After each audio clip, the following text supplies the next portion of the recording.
Angliski?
world.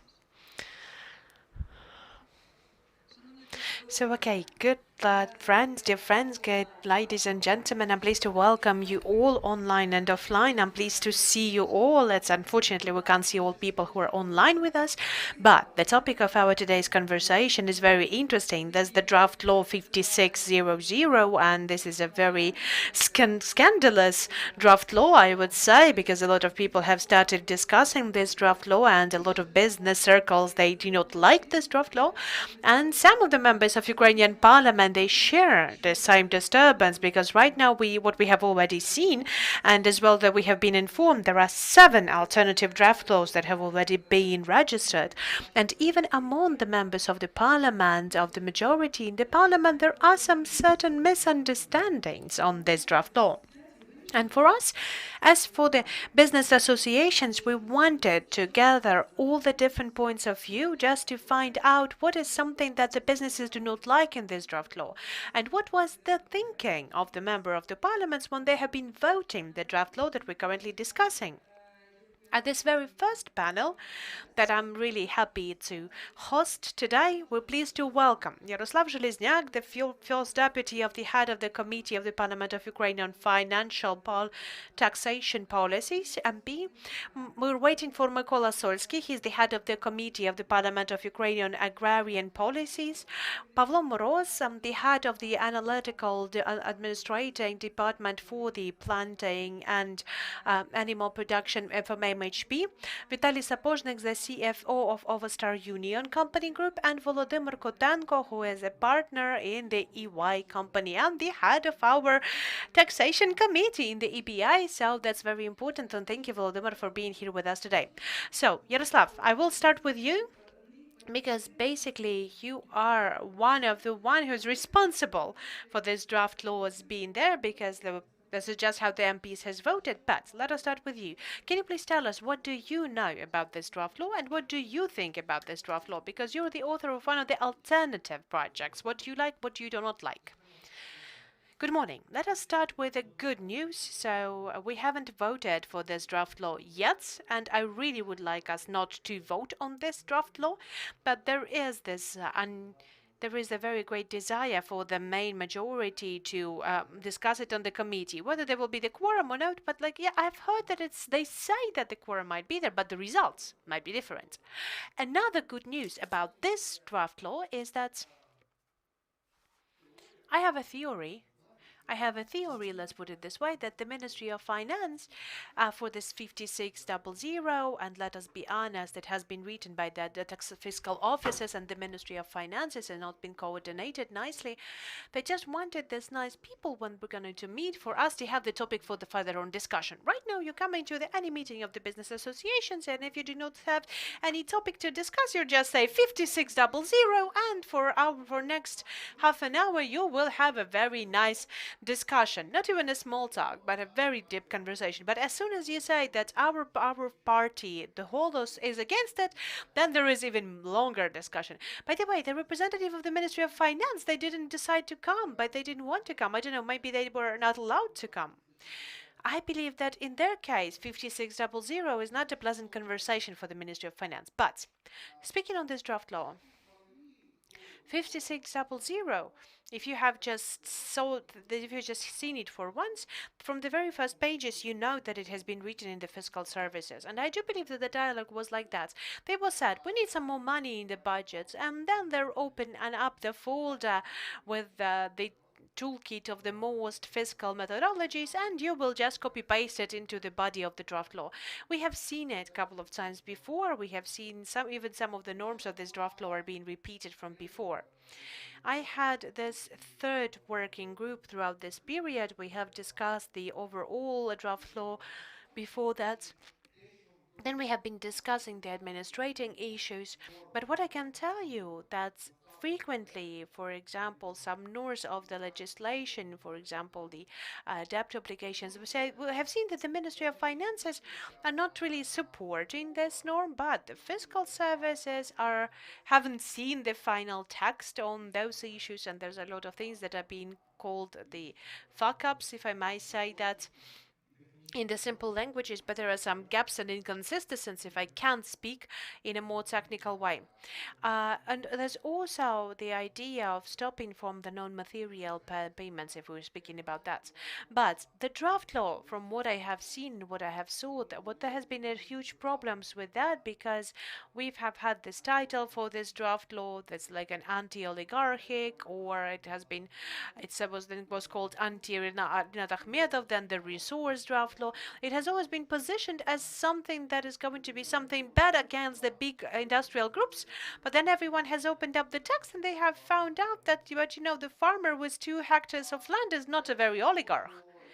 And the same thing about the draft law. I will start saying it straight away. For me, as the head of the Holos fraction, we're not going to be voting for that. Not in the committee, not in the room. Well, thank you for that. Yes, but I will even say, I will be even honest. I don't know what kind of the arguments can be for people to support this draft law, but still. Just in order for us to say additional amended option, and in order for us not to be blamed that we are against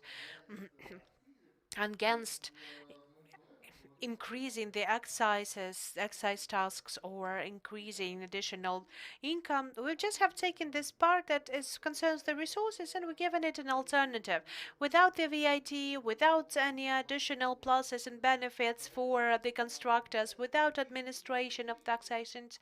So without all of those additional things that actually build up the discussion every time when we are speaking about that.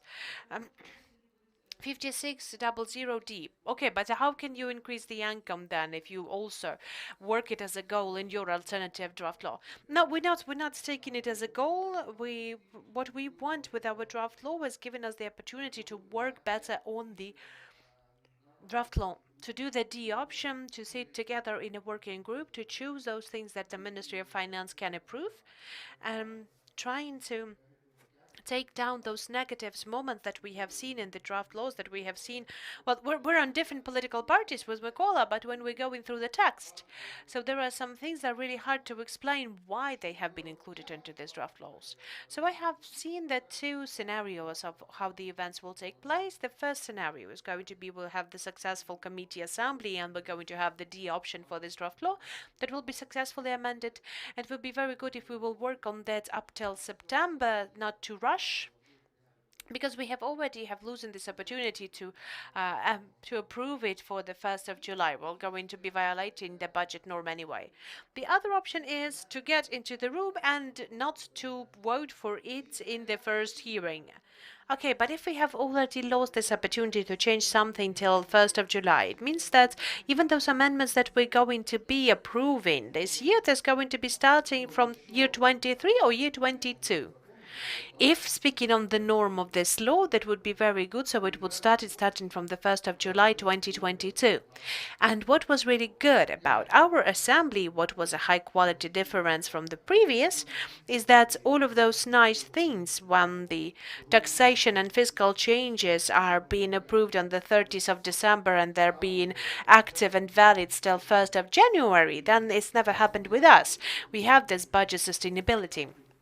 And my position is about that, and it doesn't matter what, but we have to do that in half a year in advance. That's the normal thing to happen. It's normal thing for businesses. It would be very important, so we would not increase the taxation throughout this assembly. Whether we will follow that line or no, I don't know.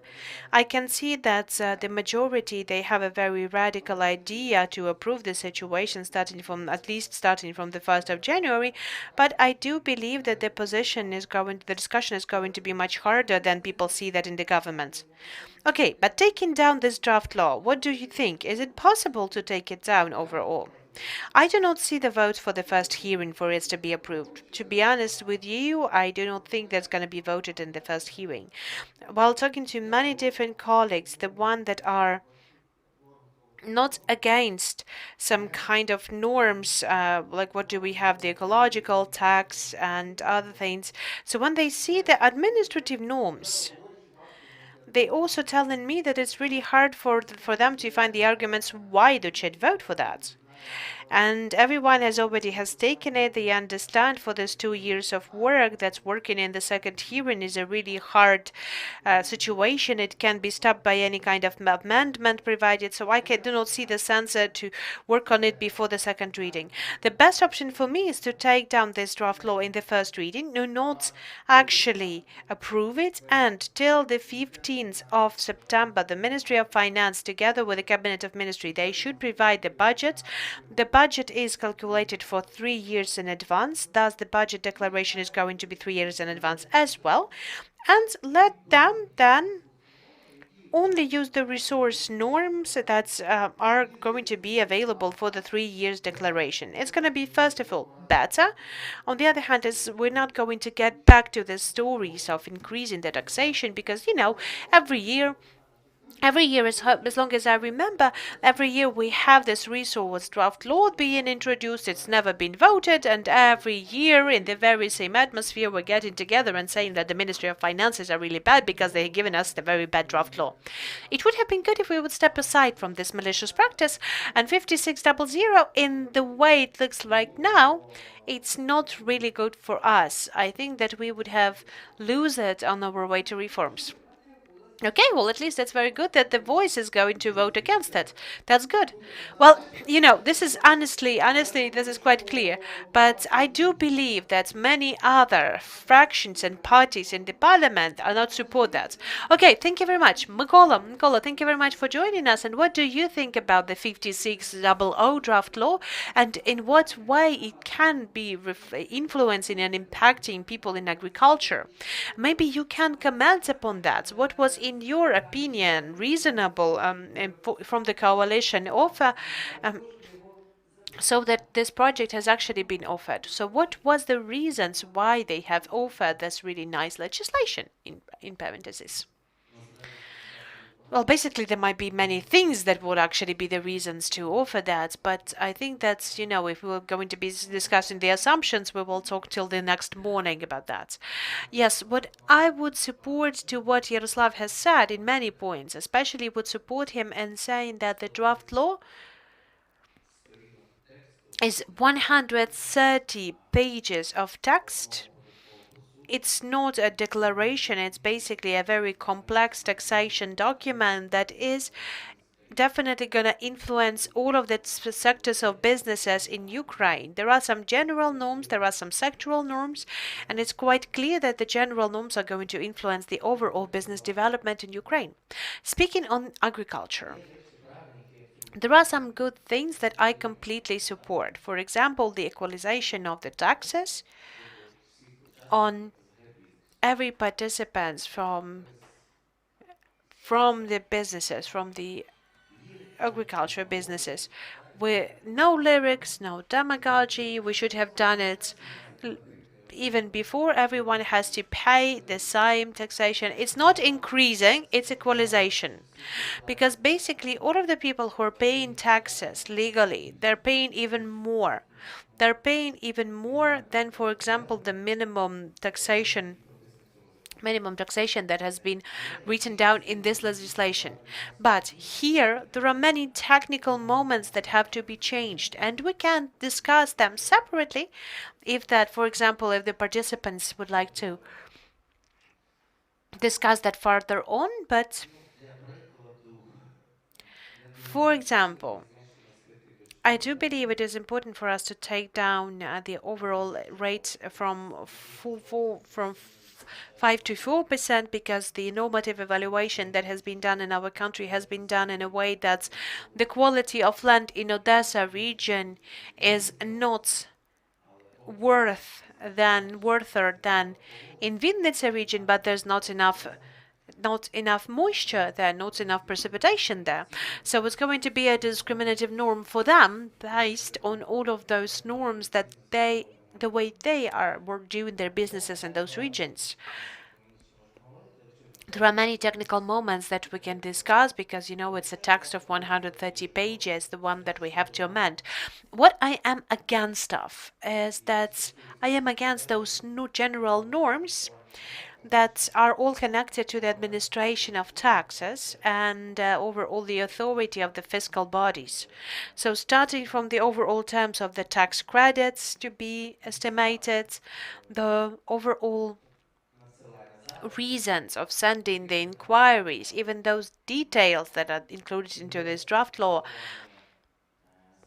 on the conditions and the calculations and evaluation of the losses of the previous periods, we know that there are the market of the losses for the previous periods. That maybe not too limited with the time. Let's limit it with some different moments. There are some things that I do believe are wrong, and I think that I have never been in government, and I know that if I have been on the other side, I mean, you haven't ever been in the government of ministries. No, I have never been in authority and of any kind. I know that I would feel discomforted with that, but I believe that it has to be not introduced, let's put it this way. Our task would have been in a slightly different way. We have to liberalize the taxes, the taxation even more, because this is a nice thing to be said. And where is the state control? Everyone is talking about that, but I do believe that the only control from the governmental side and the state side should be shown in the independent courts. And that's it. So I do support these amendments and this discussion on, from the example from the construction businesses on the VIT, and that has to be a very different way to calculating for the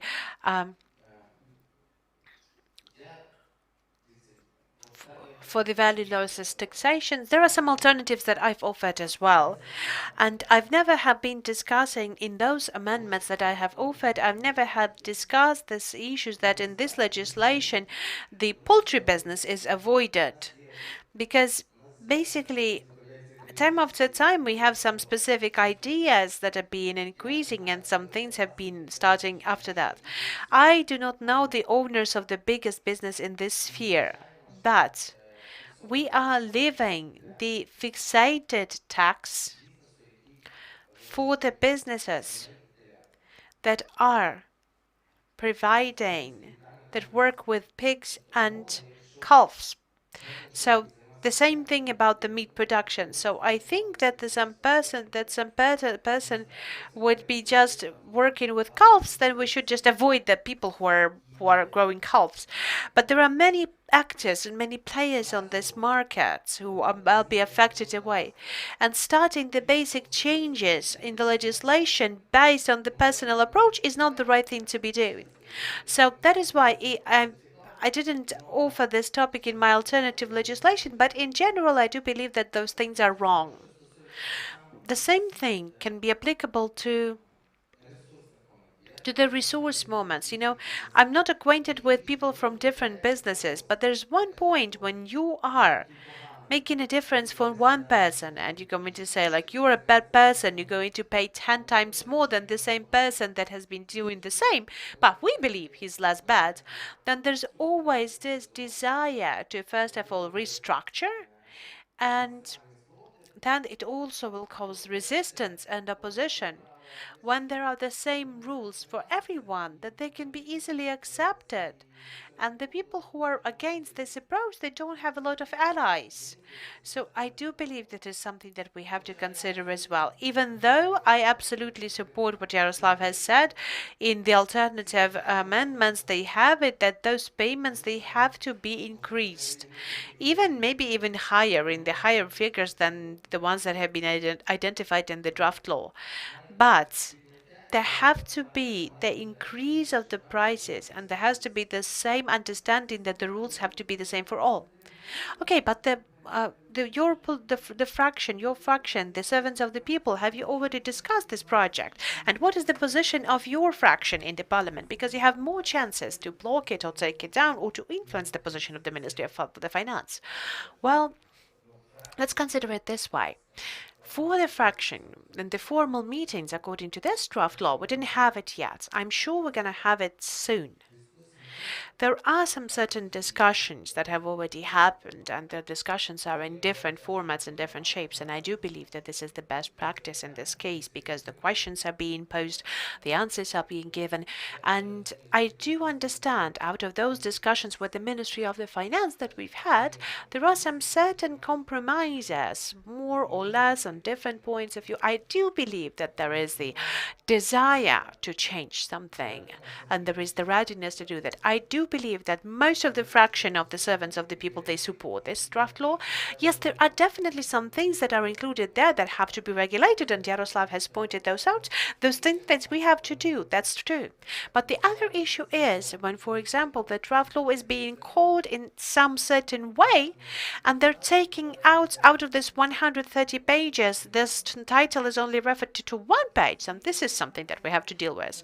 Yes, but there are some things that you can do that will be supported by the businesses that can be included into the alternative draft laws. But overall, if the draft law 5600 is the one that is associated with a negative point of view, maybe we should take it down, maybe we should forget about that, and maybe we should start the discussion in a different way. Well, I'm not a member of the committee. I'm not a member of the committee, so I do hope. Yes, I do hope that, Yaroslav, you're going to have the committee tomorrow. So I do hope that in your taxation committee, you're going to have a very vivid discussion. And for example, then you will have this amendment option discussed as well. But what I do believe for this draft law, what is needed is time. And overall, I'm not supporting the position that to follow the first emotion, the first impression that we had on this draft law, and we have to take it down from discussion straight away. I do believe that it's quite clear why we have these emotions in place, because of some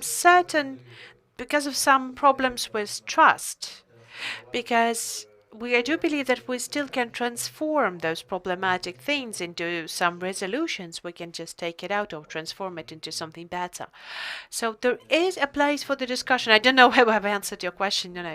Yes, but on one hand, yes, I would like to agree with you that basically because of the scandalous flow, you should not take it down. But listening to Yaroslava, to you and to Mykola, even if not listening to businesses, but even having heard that, I know that in most of the cases, you're not supportive. Voice will not vote against. You support some of the points, and you do not support others. Well, let us put it this way. There's 130 pages of text. We are now discussing some moments that have to be amended, but we're not speaking about the good moments included into those draft laws.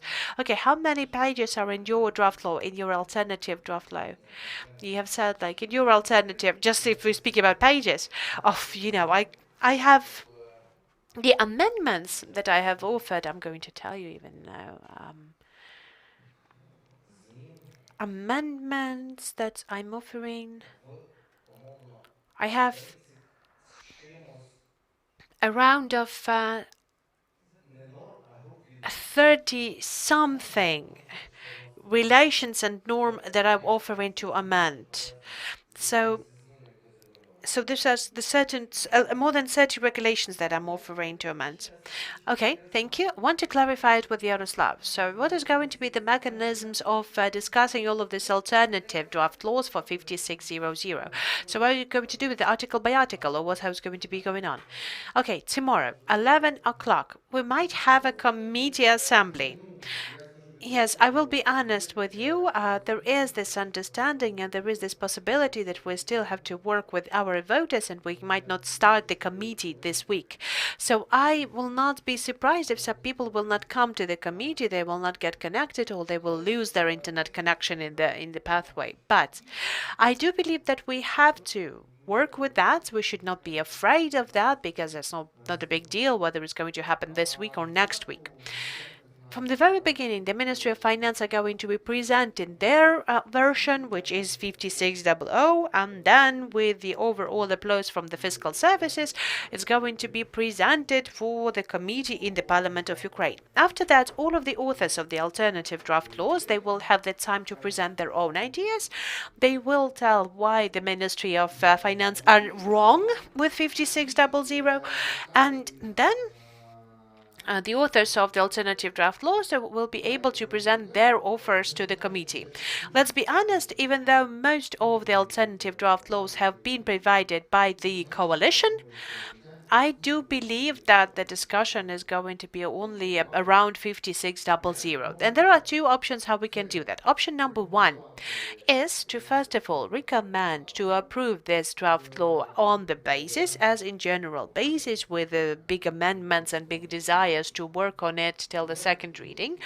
I will be honest on that experience have already showed that even we're going to have the consensus like that, it will not be possible. A very good example, if you remember how we've had this draft law 1210 and 2524 on the draft law on the e-cabinets, we've tried to include the normal things just to re-terminate that, but still we've had very different political discussion in the room and those amendments have not been approved. It's going to be just the same thing here.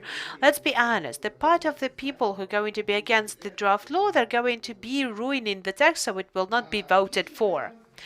The other option is to go according to the regiment, as far as I remember, and to make an amended version. Amended version and the option D. We have seen that as well, and I would say that this is the logical option. The problem is that there is no option D, and there is no addition D, and I see that the part of the people have been at the working groups, and I do recall how the working groups were made for 1210. In the very same norms of the taxation legislation, we really had a discussion. We really had been writing down some certain compromising norms. They will have not been liked by most of the people, but 80% of people have said like, okay, fine, let's have it. In this case, my working group, and I'll be honest with you on saying that, they have been really, the process have been really destroyed, because we have the Ministry of the Finance and the tax officers who say we need to have this norm in place, and everyone who got connected, like the MPs, the businesses, they say, hey, like, how can we testify for this, for example, queries from the tax services? So this is the end of the discussion usually at this point of time, and all of the offers that have been offered by the tax and services, and it doesn't really influences the essence of it. So when we're speaking about those texts, it's either we're going to go with the option D, the addition D for the 5600 draft law, and I do believe that is going to be the best option for the authorities right now, for the coalition right now, or it will be voted as a basis in the parliament. And I do not see the potential for this draft law to be approved in the room in the parliament now. And the final thing, so for me and Mykola, we have very different claims towards the text. But you know, the work of the MP is very simple. You are actually you're pushing the green button or not pushing the green button. You don't have a lot of options behind that. Very interesting work. Yes, okay. You can press yellow, you can press red, you can press none of it, but you're going to be you're going to be pressing the green button. Yes. We also have to hold it with the hand just to have our again, we have an additional gamification of the process. We have to have our fingerprints taken as well. Even though we have different opinions toward this draft law, the overall picture would be that many people, they are against this project from many different things. Why did this happen? It happened was very easily. Instead of only offering the resource part, Ministry of Finance has that their right to increase their rates. Whether it's going to be higher, lower, what kind of the formula is going to be on the or whatever, whether there's going to be this indexation for the radio wage or whatever. This is discussion for the Ministry of Finance, and for any country all over the world, it is always the discussion by the government that can be approved or can be disapproved by the parliament, and that is okay. Even as for the opposition, we understand that this is the just state ruling. And when we are being said that this is the moment when we increase taxes and basically all of the parts of increasing taxes, but it only takes a couple of pages, and all of the other things, as one of the pro-process participation has said, is actually trash, then you don't have any additional arguments to support this draft law. So I do believe that the best option would be is either to get it on additional amendment and to get it reworked, or to separate those moments that are really needed for the budget in clear understanding that this is something that meets our demands, and all of the other is a separate discussion for the second reading. Let the Ministry of the Finance address their own amendments. That will be a normal, just process. Okay. Thank you, Yaroslav. Let us listen to the businesses. What do the businesses believe on that? Volodymyr, will you start as the head of the committee? Yes, thank you. I will be fast. I do agree to what Yaroslav has said and what Mykola has said, especially on this idea to divide those administrative and resource norms, and we have to work on more on those administrative norms with a clearer understanding from the Ministry of the Finance. Maybe who have asked for those norms from the businesses side, I don't know. Maybe they will tell us on the committee. The participants of the EBA have not requested that for sure. So why that was this reason to actually for the big frustration against this draft law? If we can sum up our points of view to this draft law, there are a couple of really bad tendency about that. We can see that there's a very huge draft law, 130 pages, but the problem is that this draft law has also been introduced before as 4101. It has been circulated and we have provided the very same offers to that, and then we see that the Ministry of the Finance gives us back the same norms. They are amended, sometimes made worse, and we have the issues coming up. So are you going to be listening to us as you used to listen to us, or as you usually do that? That's because that's consistency. No, not in this sense about the consistency and the previous ruler, but in the recent times, if we've had some difficulties, let us put it this way, and Yaroslav has mentioned 1210 or 46.6, so we had really big scale draft laws that have been approved, and there are some been changes in paradigm. But here we're getting back to the tactics of making some really small tricks that turned out to be not the small tricks overall, but are becoming a really big obstacles. And I think I can even feel the smell of this, of 2000s. Something very Soviet is felt in the air with this draft law. If it is a trend, then we have to stop this trend right now, before it actually turned to the mainstream. And by the way, Volodymyr, do you know who was the author of all of those ideas? We do not know. Well, formally it was offered by the Ministry of Finance, but who would be this shadow master? Well, we were asking for a dialogue, for giving the opportunity to discuss it with the potential authors to understand the reasons why this certain things. But who is this potential author? We have no idea. We do not know. If we would know, we wouldn't have been hiding it. We're like journalists. We're not hiding it. But okay. So what do we have? The people who have been drafting this draft law, they are not aware they have been hiding behind the Ministry of Finance. Well, yeah, but some people, they know who those people are. Every problem has their name, and I have not been discussing these issues with businesses. In our point of view, from the side of the members of associations, there has been no negotiations, discussions, or explanations. We have asked for that for many, many times, but unfortunately, we didn't have the answers for us. And you agree to what Yaroslav and Mykola has said, that there are some certain moments that may be good for improving the administration of taxes.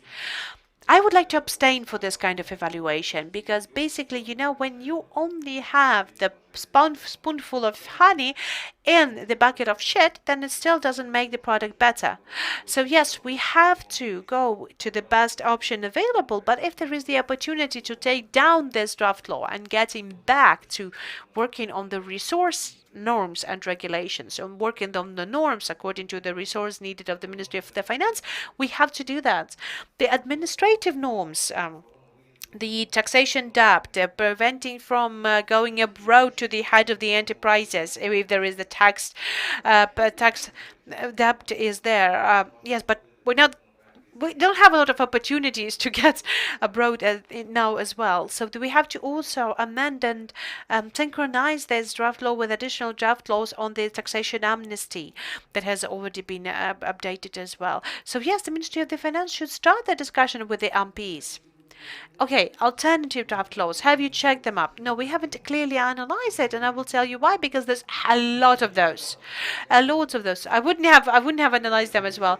Yes, we need to find, a runner-up or a winner, because instead, we're going to spend a lot of time to analyze all of the ideas, multiple ideas, and it doesn't. Well, I wouldn't say it's senseless. It has some benefit, but we can use the time better. Mykola, would you like to add up something? No, I don't know whether I should add up something. Like, if you want to, you can.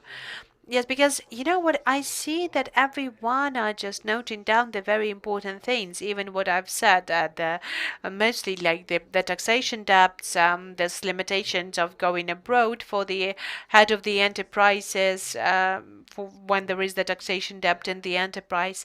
Well, well, you're waiting for the names to be titled, but you're not going to find those names not because anyone will not tell you because it's a big secret, but it's just, it works slightly different. I've tried to find some logic in some certain actions as well, but there's no logic. Well, there is logic, but you can say that it's very complex logic, because well, I do believe that I have been partly the witness of this process.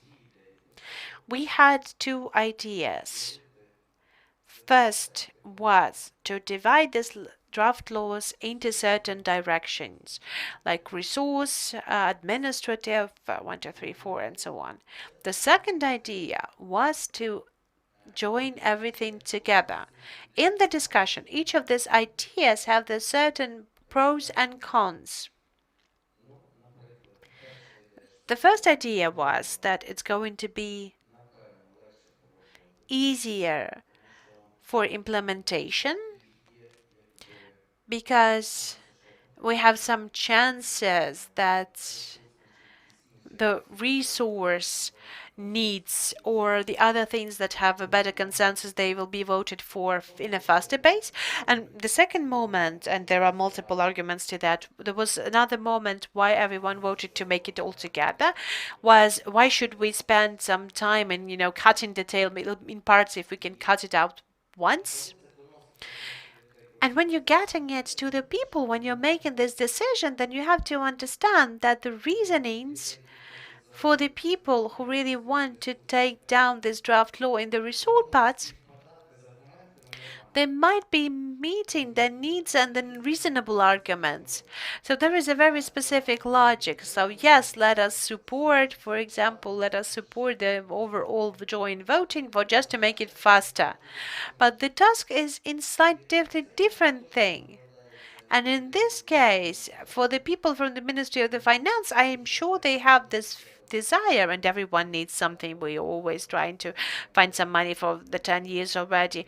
So let us try to do it that way. So basically, there's going to be cooked up, additional spiced up, and in the end, we're going to have some certain draft laws approved in the end as well. There are some good results, there are some bad results, but the process, from my point of view, is always about the certain discussion. It's not just about us, it's about the most of the countries from the world. Everyone has their own interest, they're trying to work on their interest, to protect their interests, and so on and so forth. In this situation that we currently have, it is obvious, and I do believe that we have to have the very clear business voice in this draft law, as always. So yes, we're trying to do that. And if there is not a lot about the land law, and right now the farmers are trying to fight against it, and I was against those changes. I remember we have been at another meeting last week, and we have been discussing the different issues there, and there have been discussion of many different things. The main thing about the land reform right now is not in fight against the restrictions, but how to use the opportunities provided, because we're setting out the market of the rent, and you can now use it for the mortgage. And they have said that, yeah, we had some limitations for the one-hand owner, so on and so forth. And they said, like, but how can you avoid that? But they said, yes, this is one of your important conditions written down in the legislation. So, yes, I do believe that the main thing here is to keep on mentioning that the vector has to be in a different way. Maybe, as our colleague says, not to get into the details that much. Well, I haven't been reading that's a draft law. Maybe we're going to be rereading it once again in order to listen to the comments of one another. Okay, thank you. A very important offer that the businesses should be and have to be active. I hope it will have some influence for the members of parliament and the Ministry of the Finance. But why have I asked about the author of the draft law? Because sometimes it's really important for you to know who has written this thing in order to understand the logic, in order to understand the main sense of it. And then after hearing that, it will be easier to interpret the text. Well, actually, I had this impression out of 90% that most of the norms are just considering the taxes. Even when you're reading the text and you understand that it's about the fiscal norms much more, and understanding how those norms have been presented, I wasn't impressed. It really looks like it's mostly about taxation, and the fiscal service has written most of it. Okay, thank you. Let us now listen into what the Overstar and MHP companies are going to tell us. So let us start with Vitaly. Vitaly Sapochnik, can you please tell us what it is that you don't like in this legislation and why you are against this project, or maybe you support this project? Good day, ladies and gentlemen. I am the financial director of the Overstar Union Companies. The companies is working in businesses in poultry. So that is why the 5600 is the draft law that really touches us significantly in this case. But before that, I would like to speak about my overall impression on this draft law before we're getting into the biggest details. Just recently, I've had seen this article by one of the internet resources dealing with agriculture. I can't recall which one, but what I have really memorized from that point, there was an article that written about the meetings for Ukrainian and German bankers and agricultural entrepreneurs, and it has been said that the German bankers, they are considering Ukraine in the framework of 4K. Well, of course, understanding the interpretation and transcription, because the first K was war, which is currently being held in Ukraine, and in German, I think that war is being starts with K, and the other Ks are the crisis, corruption, and Crimea. From everything that's being said, so after have reading this and going through this draft law 5600, understanding all of the norms that have been included there, the first impression that I've had was that this draft law is going to support the two Ks out of this four, the crisis and corruption. I'm just going to be saying like what I've really felt. But if speaking about the draft law itself, then would like to mention even the note that was there included for this draft law. In the explanations of why this draft law is important, it has been noted down that it's needed to provide the equity and equality for the taxpaying for the 70 subjects of entrepreneurial activities. And you then go through the norms and asking yourself a question, then what about equality? Because a lot of norms that this draft law presupposes, if you will even analyze it, then you will only see that only correspond to the certain taxpayers, to the certain taxpayer group. And as the colleagues have already said, you still feel like those measures are targeted against some particular people and particular business owners, even though that all of the other people are going to be included under the general norm, and all of the sphere is going to be included under the general norm. If, for example, speaking of what has been the most painful for us, the poultry production and poultry growing, then it's what you have just said before, that basically poultry is just the same as agriculture is, and the same as the cattle breeding, and it's just the same part of the animal breeding as cattle breeding and the pig breeding, and somehow they're not taken down with a unified tax, and the poultry production being undermined, and it's not clear why it has been separated. We haven't seen some clear arguments in that.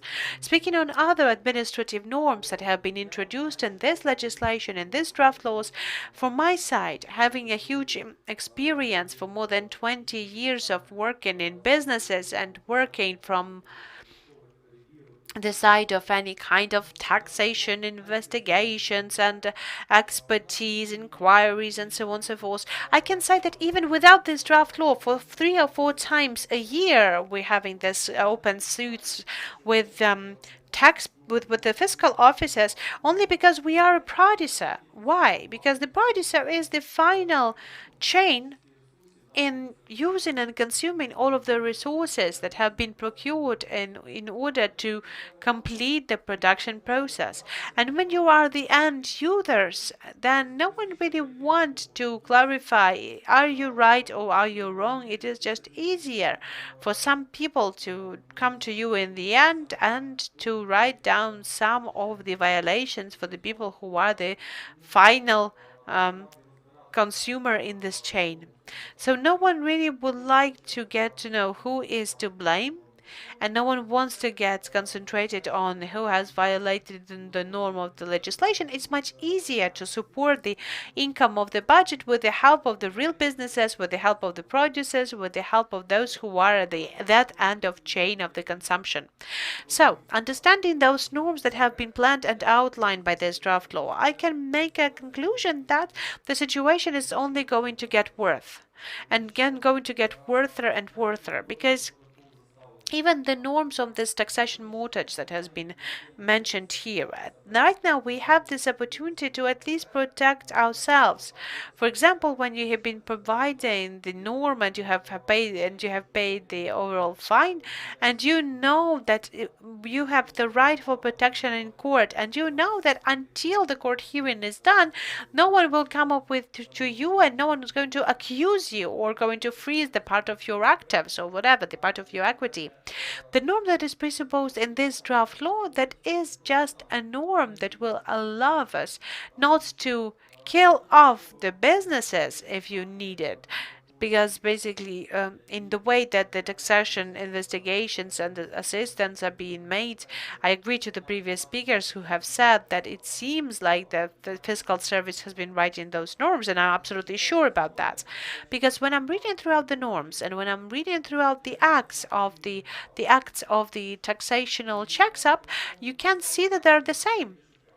And the same, they have been written just with the same language as they do for the acts. Everything is not clear. You don't know how they come up with what. So, okay, maybe you know who has been written this. No, I don't know, but it's just that it's just the trend. It's just the tendency. So, okay, so as far as I see, then the taxation office, they never change their cooperative culture.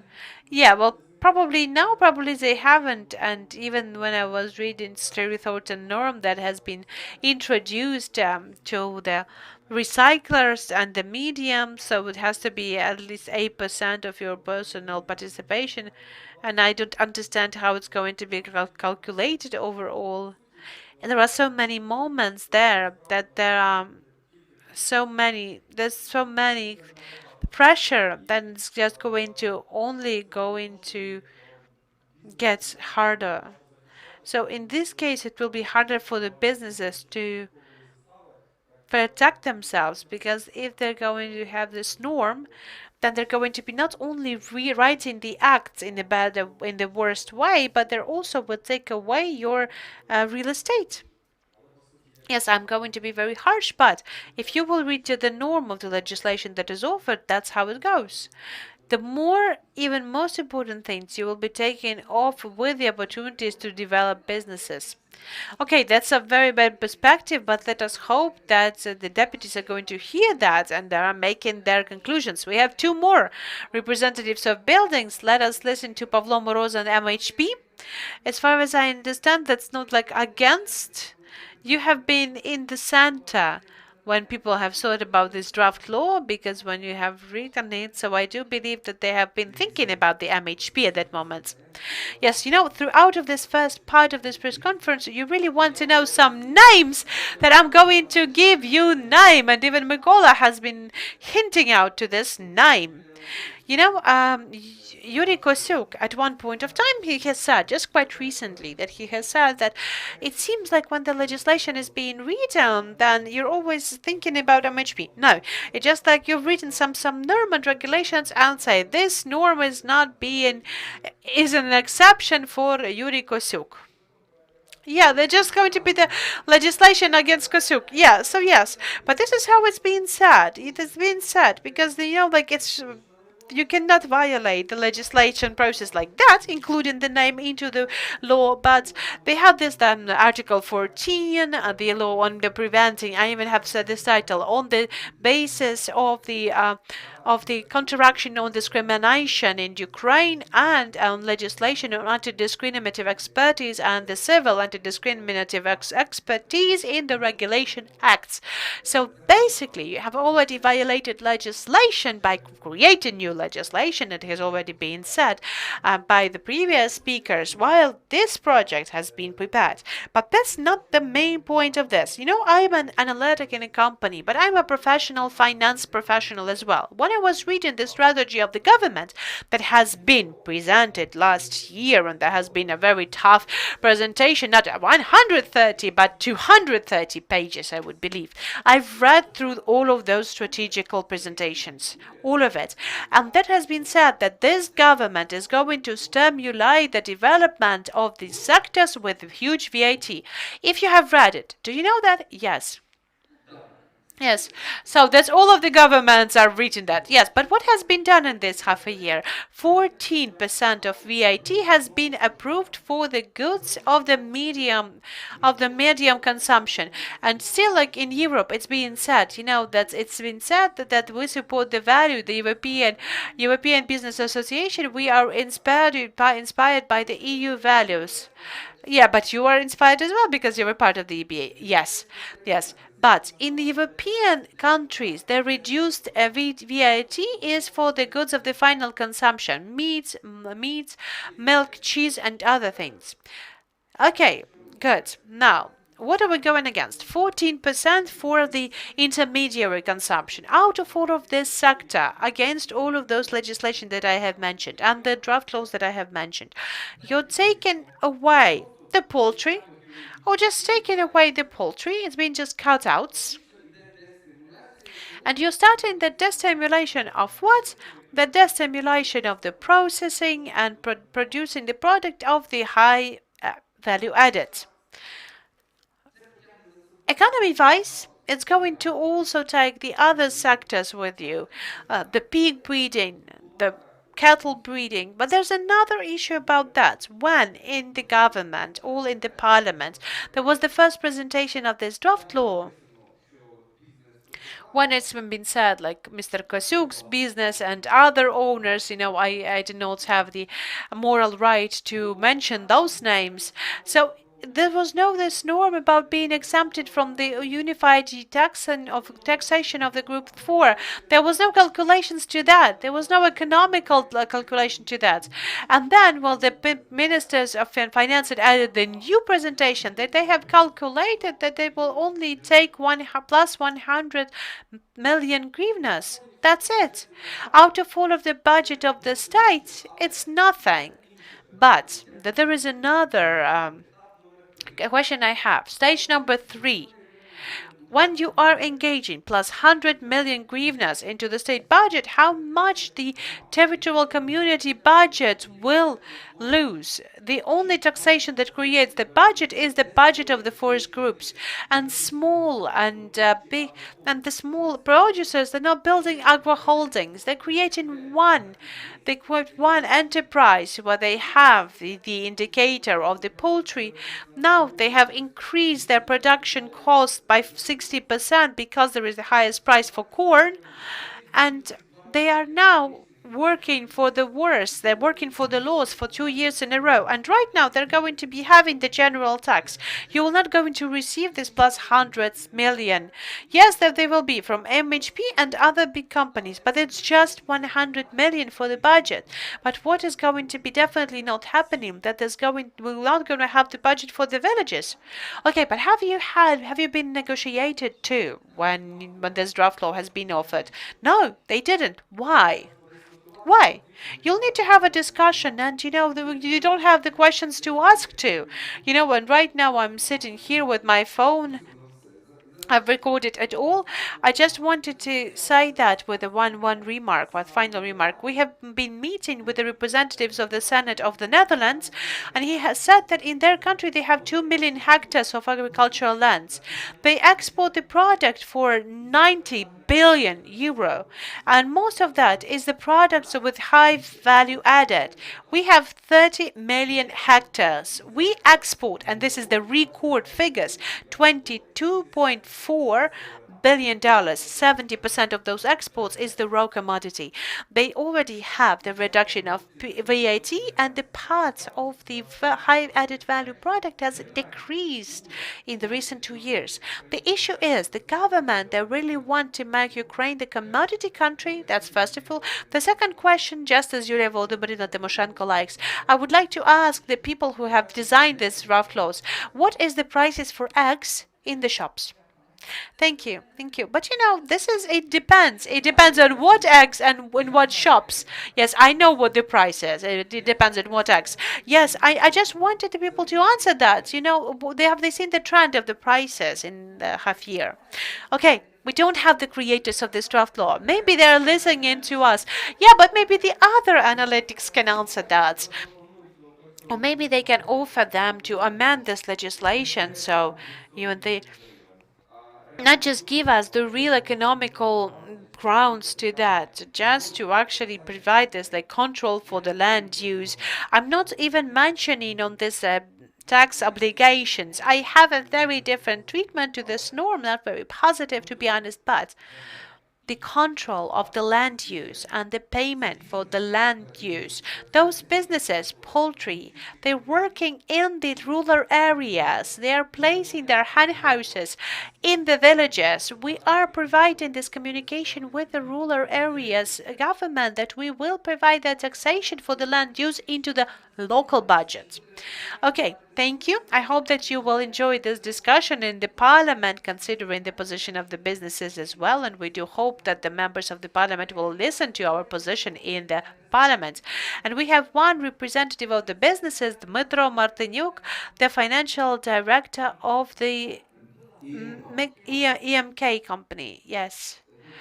Good day, ladies and gentlemen. I have already been introduced. I am Dmytro Martyniuk, the financial director of EMK. If to be very brief, then as for any representative of the responsible businesses, when we have discussed this draft law, I always had the desire to offer some changes and amendments and alternatives, to make it work. But even we have this desire, but there's no constructive offers that I can come up with, only emotions. Why emotions? And you understand that emotions are not really positive. Why? Because all of these offers, most of those offers, they all have the very provocative and aggressive character, speaking from the side of the businesses. Yes, of course, there are many things that have already been said, that this draft law has been based on some really good thoughts about brotherhood and equality, but in the end we see that it is multi-directed, and we can see the ears of the fiscal services showing off, and we do not understand how you can build it up as a draft law. Well, they wanted to get all of the nice ideas into one single draft law, and it actually turned out to be very negative. To be more precise, I completely, fully agree with this offer. It would be very good to just take down all of the administrative things included into this draft law, because everything concerning the to replacing the 50% of losses, and to once again postponing the compensation and reimbursement. Okay, what to do with those enterprises that haven't sold their products for 2 years? We have these enterprises because they have been preserving their corn and preserving their grains in the warehouses for waiting for the better time. How to work with that? It's not clear. And the overall taxation mortgage is a very bad thing to happen. But if we were speaking about the resources for the budget and fulfilling of the budget, that would be better for us to sit down and to discuss it specifically as a separate draft laws to provide some certain initiatives on both the resources increasing and on the very same minimum taxation. For example, for the minimum taxation available, I would say that for our company, we have calculated that yes, those calculations that have been included there, it's not a problematic one because we are fully covering that point for us is okay. But I understand, as for example, for some thousand companies that might be complicated because the level of yield is slightly different for those regions, so we have to work on that as well. But even in this position, we have some issues on how it's going to be administrated, because any kind of amendment, it also needs the ability from the fiscal services to provide us the nice and neat and correct way of how it all will be calculated, in what way it's all going to be working. And we have some really strong fears that it will cause manipulation, that it will get to one of the case, to the corruption case, because in our state, all of those initiatives, they usually go to corruption and they all usually lead to corruption. And speaking on the tools that have been included into this administrative points, I do believe that the tools that the fiscal services have now is more than enough. And if there would have been a real desire to make something better and to fill in the budget, that you could have just used those fiscal tools already existing. Well, very briefly, that's it. Thank you, Dmitro. We're actually ending up on a very positive note, I would say. I'm really grateful to all of our members of parliament and the representatives of the businesses for everything that we have heard. And I do sincerely hope that the Ministry of the Finance and the Fiscal Services are going to listen to us, going to understand our logic behind that. And we do hope that this negative emotions and negative sentiment around this draft law is going to be taken down, and we are going to concentrate on the main logic and the benefit. And I do hope that 5600 is not going to be voted in the way that is now. And thank you very much for being very active in your position. So we'll keep on continuing. We're going to be now concentrating on a different aspects of our 5600 draft law, and Svetlana Mikhailovska is going to continue the discussion. Thank you.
Once again, welcome to our further discussion of well known in Parliament's draft law 5600. The first panel has been fully dedicated to the issues of administrating of this draft law. We have said a lot and have a lot of comments from the businesses that have been agreed on by the members of Ukrainian Parliament as well. So we're continuing our discussion on the resource block of this draft law, and we have a couple of members of Ukrainian Parliament today at this panel as well. We have Musa Mahomadov, we have Victoria Hrib, and Lyudmila Buimister. This is the representatives of our parliamentary bloc. We have the business representatives, the president of the Union of the Entrepreneurs, Alexander Kalinkov from Ukrmetallurgprom, Serhiy Plichko, the financial director of ArcelorMittal from Kryvyi Rih. We have Olga Boyko, who is the coordinator of the European Business Association on the Industrial Ecology, and we have Kyrylo Krivolap, the acting director of the Center of the Economical Restoration and the advisor of the Prime Minister. Kyrylo will have to leave us slightly earlier, so that is why I think we're going to start with a discussion with him. And one of the novelties of this draft law was calculations of our prices for the iron ore to the prices of China, and we have discussed that there is lack of calculations about that. Kyrylo, can you comment upon that? How do you consider that, whether it's rational or no? Because according to our information and according to the information of the company's members of European Business Association, only 1/3 of iron ore from Ukraine is exported to China, and whether it was the good decision and what were the formulas for this draft law. I cannot comment on the formula itself. On the formula itself in this issue, I can only speak about the context in which this draft law has been created, and we sometimes should not even consider the shape. We could consider the content, the essence. So basically, and why this discussion has been started. And in this fourth panel, you have been discussing that you have to understand there are certain policies why this draft laws have been created, what kind of part of dialogue it is, and the other thing is the specific norms that have been written there that are basically included into some. They have to be discussed separately because, for example, the draft law on rent, it has to be a separate draft law and it has to be discussed separately. The idea was that we had this overheated green tariff for the longest period of time because the prices for the solar panels have been decreasing, the equipment has been decreasing in prices. Maybe we should amend it as well, but not that radically as it has been done after that, and creating a lot of problems for the investors, and we're going to see and cope with these problems further on. The same thing about this draft law, we have to also consider that because in some point those norms are equalizing the conditions for everyone, and in some conditions they are the interventions of the state. For example, if we do not want to stimulate the money from the state for poultry, then we have to have a separate draft law for that. In our opinion, this draft law is a part of the broader dialogue with Parliament, first of all, because if you are, in some reasons, are taking down all of the draft laws that we need to collaborate with the IMF, then the same thing what we're working then with the IMF. So we're working with the microfinancial notions, with the WTO, with the World Bank. This is something that gets us into the club of the normal adequate countries that are building up the sustainable regulatory and fiscal environment. So those are some of the issues. But if this preparatory work will be failed, if we will not receive those money, then we are going to this script of the scenario written in 5600. So we're not going to be building the strong institution, the equal rules for everyone, the rule of law. Then we're going to get into this mobilization law. It's like a total war. We're trying to fix all the holes that we have, mobilizing all of the taxes that we can, because like Yaroslav Zheleznak has said, that it's going to be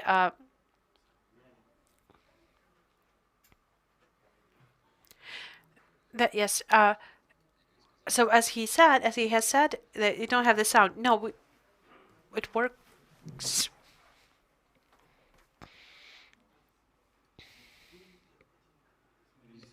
So because what Mr. Zhelezniak has said, that it seems like you basically haven't taken the textbook of how can we get more taxes in order to repair all the holes, and we're going to start that. Because this draft law has been prepared by the Ministry of the Finance, by the very same Serhiy Marchenko that has been working last year as well, who has been very professional to this financial part of the government through the crisis.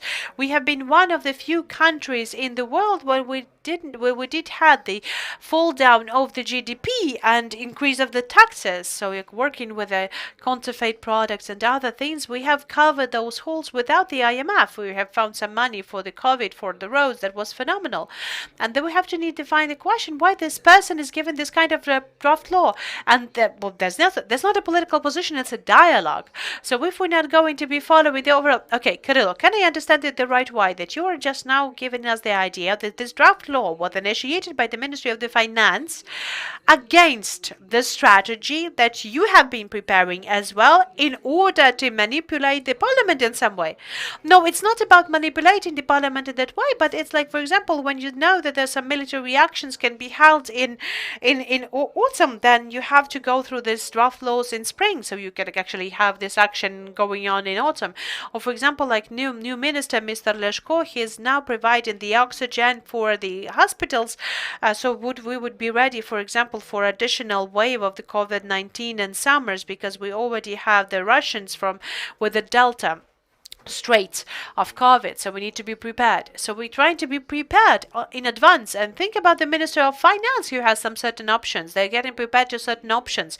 They're working on the IMF line as well, and the Parliament, as far as I understand, the Parliament is now being mobilized in order to be ready for the IMF project as well. But we need to have a different option as well, because the Minister of Finance is responsible for the public finance of all of the country. But we have to discuss it in some other scenarios as well, because I'm mostly been working with the renewables mostly, and we are now trying to help what is going to be the overall impact of Ukraine. And so the green course presupposes the development of the green energy, but this draft law, yes, they were going to have a third panel on this, yes. So this is an absurd case, because if we really would like to go into decarbonization, if we really go with a Green Deal, then we have to create the very good and beneficial environment for the working of the renewables, and to compensate their debts that they have, to think about the financial model that will provide them the opportunity for the good development. The same excess to pay taxation, they have to be then taken down to this bad generation, to this dirty generation. So yes, this draft law is a part of some kind of a different course, different direction that is there. And I do believe that it is the task for the businesses to raise these questions and to say, like, yeah, you can live like that, but we should not. Let us break this vicious circle. Let us divide those initiatives, and let us discuss every separate initiative. But I do believe I would call this draft law that this is going to be the mobilization draft law. If everything's bad, so we have to get mobilized. Okay, so we have to get mobilized, established as dialogue that is needed for all of the country. The parliament has to go with the needed draft laws on IMF. And then we can hope that this draft law will not be approved. But you have spoken about the decarbonization and increase of the ecological tax. We're going to be speaking about the renewables separately, but increasing the ecological tax. We're speaking about the Paris Agreement impact. We're speaking about our decarbonization course. We need to decrease the emissions up till 35% to the certain level, and we need to have around 100 billion euro, mostly private investment. And if we are increasing the ecological tax, do you believe the business cope with that? Yes, I can comment upon that. Well, this project that has been prepared by the Ministry of Environment, it has been mentioned 102 billion euro investment, but they are overall. So if the person will buy an electric car, they are also financing decarbonization. We had done it in a different way a little bit. We have analyzed the specific measures. What does the metallurgy need to do? What the agricultural professionals have to do? We have been in close discussions with all of the associations, and we have discussed it precisely. And in order for us to get to the 35% that are now presupposed, you need to have the 50 billion euro to the decarbonization itself. And this is 38 billion higher, then we would invest by default in the business as usual scenario. So in order for us to invest this money, the enterprises, they need to have a reason to do that. The ecological tax, and that's a very interesting situation about that, that it's included into the general fund of budget. And part of it, share of it, is not being used for the environmental support. There was a question about that, Ms. Deputy Minister Panastavchuk. There was a question of what's about the ecological tax. So you gather it. So how do you use it? Not really. As the coronavirus have started, there was nothing that has been returned to environmental protection measures. So basically, I do believe that even the enterprises, they understand that the share and the part of the environmental work is increased right now. The taxation has to be increased as well, but we need to discuss the issues of administrating those taxes and their direction, and then we can combine it with their physical direction, with their physical implementation. So right now, we cannot say that, for example, right now we should not start to have the same taxation levels for our plants as the plants in Germany have. So we have to reform the system, and then we have to speak on the direct numbers. Okay, thank you. Dear colleagues, maybe from the side of our committee, Olga, you would like to comment upon that? Yes, please. I would like to comment upon some of the moments of increase and the ecological taxation, and whether it will be easier for us to start our measures on eco modernization and decarbonization and to become the carbon neutral till 2060, as it has been written in our strategy for 2030. Of course, that is an issue that we have tried to resolve and research from the business side. We have studied the experience of European countries, because even their ambitious goals in the European Green Deal, when they already want in the middle of a century to be climate neutral or carbonization neutral, but it hasn't happened in 10 years or 20 years. It's a very ongoing strategical process that includes the certain reforms in administrative parts, in taxation parts, and how you're going to administer then taxation after that. If we will consider the resource-effective European strategy that has been created in year 2002 in the European Union, and if we will track it, how during the 17 years the ecological taxation has changed for the European Union countries, they've only increased by 52%. They are going to increase for us, if we're going to vote for this law, for this draft law, by 300%. Is it logical? Especially understanding what kind of support is being provided for our entrepreneurs and that work in the European Union country, and what the reality that we have in Ukraine, when the businesses are only left alone, and they're always left alone with the situation that is there, and they only can use their own money to provide the eco-modernization measures. And if I will just say that the last year has been really hard, the corona crisis has been there, but it hasn't stopped our companies, even though the rates have not been increased, but our companies, they have increased their impact into the measures that support and improve the environment. Thus, especially concerning the people from the energy and metallurgical sector. If we're going to be speaking about their overall impact, that it increased by 27%, with no additional stimuli or no additional punishment that have been promoted with us recently, we now see and now understand that we believe those are the chaotic tryouts to harmonize with Europe and to show our climate ambitions, to show that we support European course. But we have to understand that Europe, with their climate ambitions, they are protecting their domestic producers. They're protecting their local representatives of businesses. We need to have the very same approach that will be built in a complex reform of ecological finances that will not just presuppose the increase of the rates, as step-by-step increase of the rates, because business understand that the rates has to be increased, but we have to do that in a thoughtful and slow way so the businesses could get prepared. On the other hand, another problem is the lack of administration, the good, clear administration rules. This is the full overview, a full review of how those monies are being used. If we will see what the function of this money right now and in what way way they actually influence not the certain measures, but how they influence our indicators that we report into the international community. The rates in 2020 for the CO2 have been increased by 25%. If we will take a look at whether the emissions have decreased in 2018-2019, then decrease was only by 8%. So can we say that there is a direct correlation between the increase of the rates and decrease of the emissions? No. And in this case, there's a lot of things that we still have to do. Yes, and this is once again, thank you very much. It also improves, it also goes to what Kirilo has said, that the ecological tax is not being used for the eco modernization. Okay, speaking on resources, at the first panel we have discussed what are the possible options, how you can divide 5600 draft law into resource part and administrative part. I know that my colleagues Victoria and Musa, they have already registered an alternative draft law. Maybe you can comment upon that. What are you emphasizing, and how are you dealing, for example, with the resource part and with the resources for the budgets? Good day, ladies and gentlemen. When we are speaking about the draft law 5600, we have to say the following.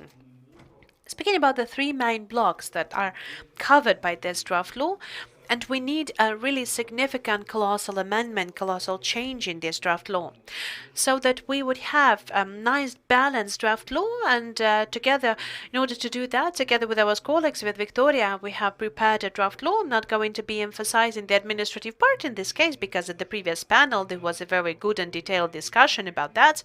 And I can say that there has been a lot of things that have been said, and we support everything that has been said at that moment. But there's one thing that I wanted to say as well. So it seems like we're trying to bring 861 and slavery back to in the 21st century, when we are connecting the people who own enterprises with 1 hryvnia tax debt.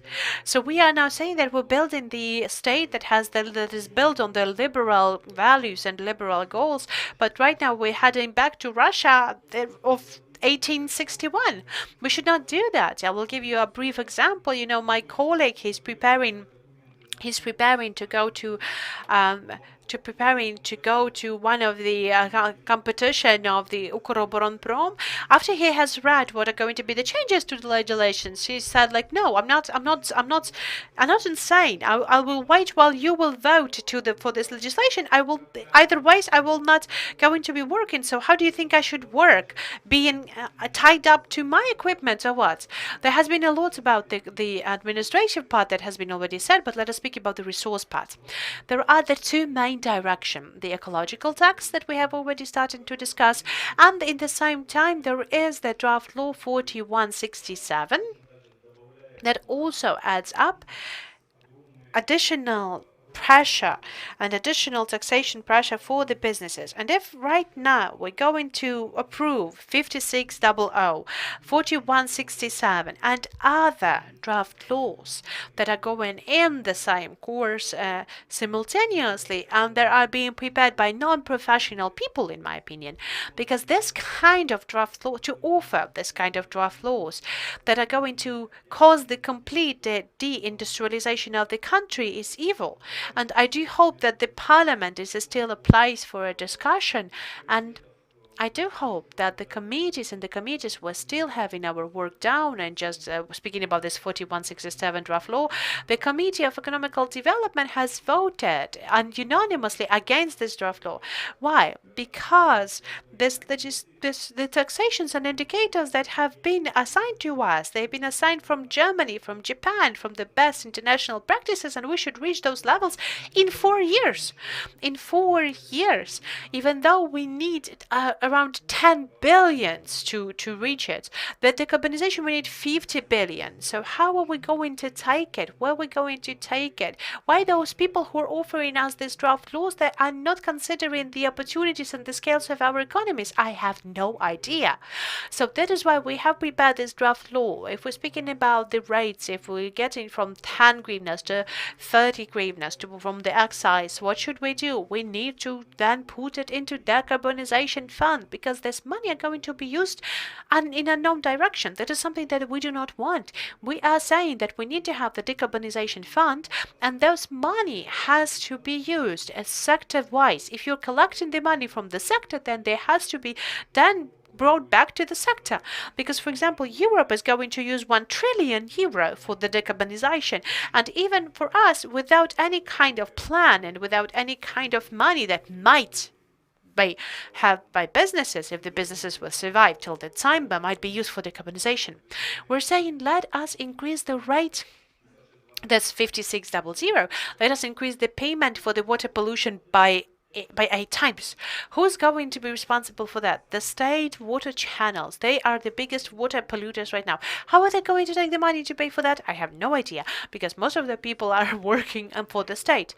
So where the head of the water supply utility is going to be sitting there, because he will not be able to leave the country, I have no idea. You know, this person will not leave, but if they're going to have the increase by 8 times for the rate, what will be left for this person to try to trick the system, because he will not have the resources to take this money for the payments. So that is why in our draft law we are offering to increase it by 5, but to do that increase gradually up till 2025, because we understand that you cannot do that in this really big leaps. What if we're speaking about the rent? We have to understand that what has been offered right now in 5600 is unacceptable for all of the producers. And I have been talking to many producers of iron ore, and each and every one of them, they have clearer understanding that the formulation itself, the formula of the calculation itself, has no logic. Well, at least its logic is as the following. So we have to take the rent from the ore that has got to China, for example, to our farthest consumer, and this rent is calculated not from the ore, not from the resource, not from the excavation, not only that for working on it, but it's also being taken from the tariff for the fracts. So we're saying that the people who are working with ore, they should pay for the rent, they should pay for the logistics to the ports. So when everything is there, then everything's okay. But when it's going to overall, there's going to be the decrease of interest in ore, what we're going to be doing then? We understand that we grow now, but we can fall next. And we understand that during the downfall, it's going to be just 50% of all the prices in the ore is going to be taxes. So this is, again, this field that it always works in cycles. And when it's a situation when it is going to be the upward movements that you have to pay for this, but we're not considering logistics and fracts, then next day we're going to stop the whole sector from functioning. We're changing the rules straight away. We're not saying that these changes are going to be applied next year. We're just saying that it's going to be right now. So I have a question then. A lot of people, they have heard how the authorities and the current coalition has said that there is this biggest producer, the black iron, the Canadian company, the black iron that is going to come to our country, that's going to have this 2 million of investment. They're going to be building up the competition with Ukrainian enterprises. And the question is, so when are they going to come to us with this kind of legislation in place? When they're working, when we're changing, making the amendments in legislation day by day, no one is going to work with us in this case. They're not going to come to us, and no one will stay. So that is why we have the alternative draft laws, and I can speak about those spheres of economy for a longest period of time, but I just do not want to be the sole speaker. I would like to pass the floor to my colleague, to Victoria, but if you have any questions, then please, you're free to ask those.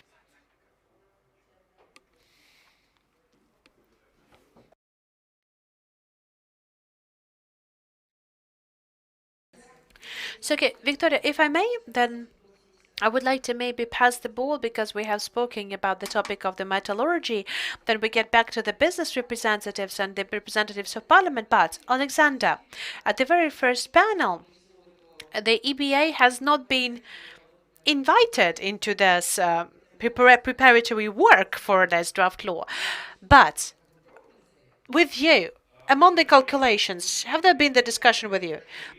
No, we didn't have this discussion. I really would like to believe that Kirillo is right, and this bad-known project is just the bad story for the businesses that's going to be just giving them the idea that they have to get mobilized, and this draft law is not going to be voted on. But what I have seen and heard today, the administrative norms, they're all being directed to the resource sector. The competitiveness of our enterprises is going to be hurt by every article of this draft law, unfortunately. Now, what we also can speak about, the resource norms that are only being used to the separate sectors. First of all, this kind of selectivity is there, and it's very suspicious. Around a year and a half, there was the increase of the rent by 1.5.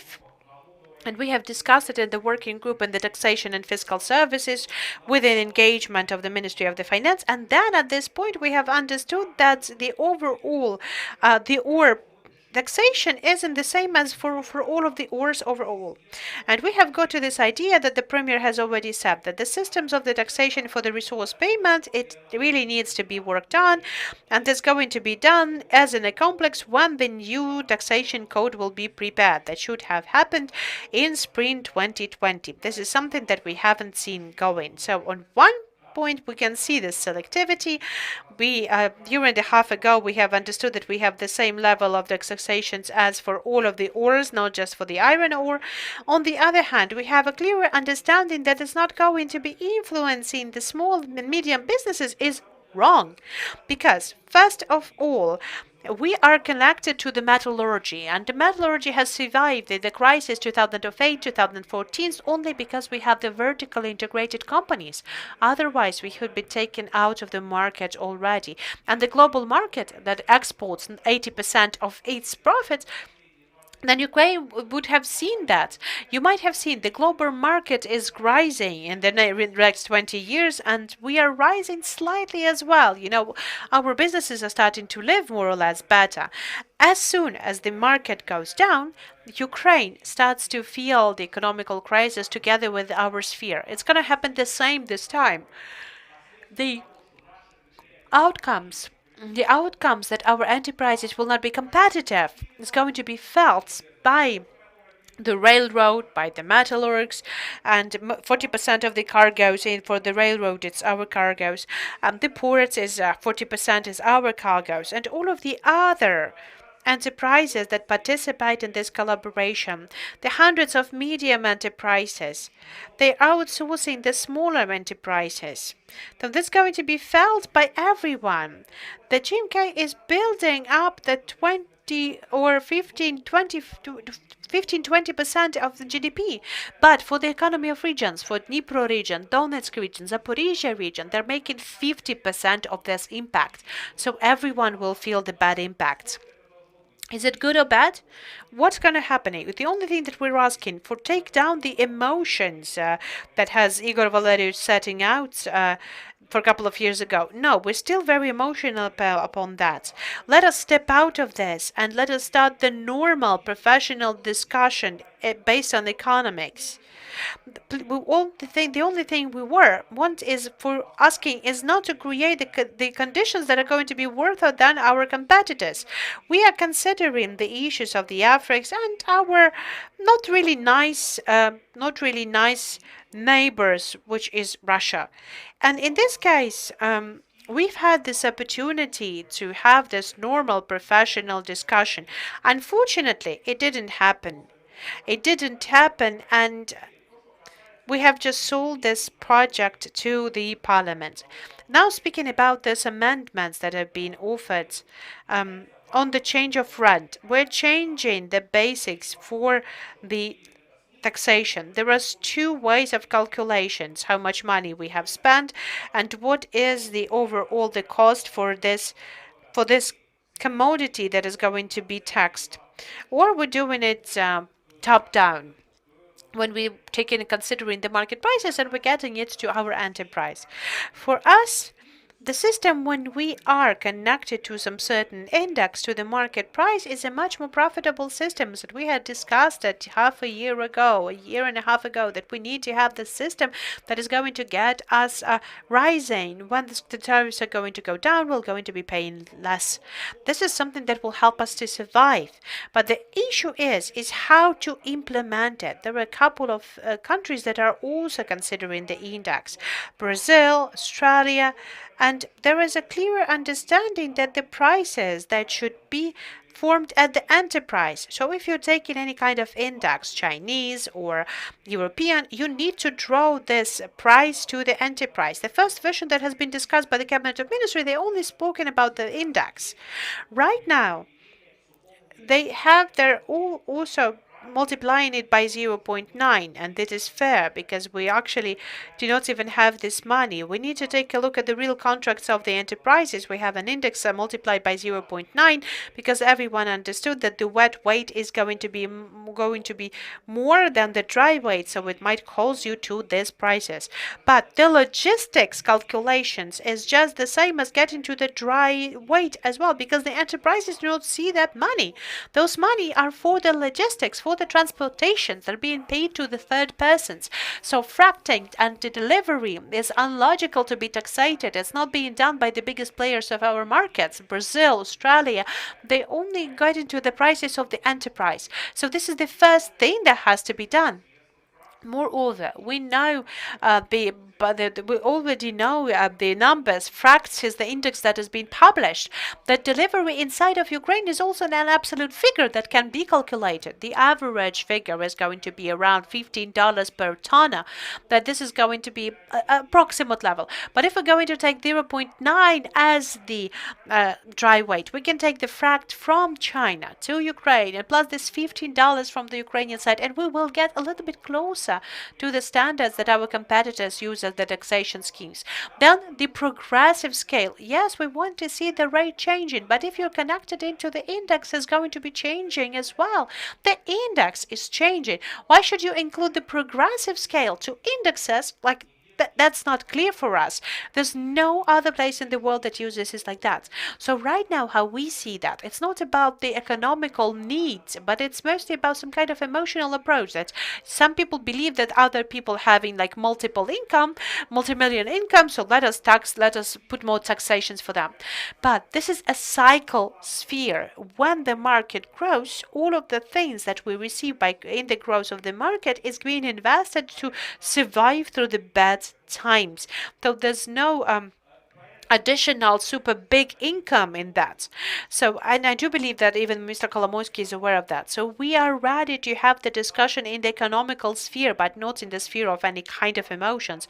We're going to be discussing it together with Mr. Getmantsev tomorrow, and then we'll see whether the members of parliament are ready to talk about the real numbers.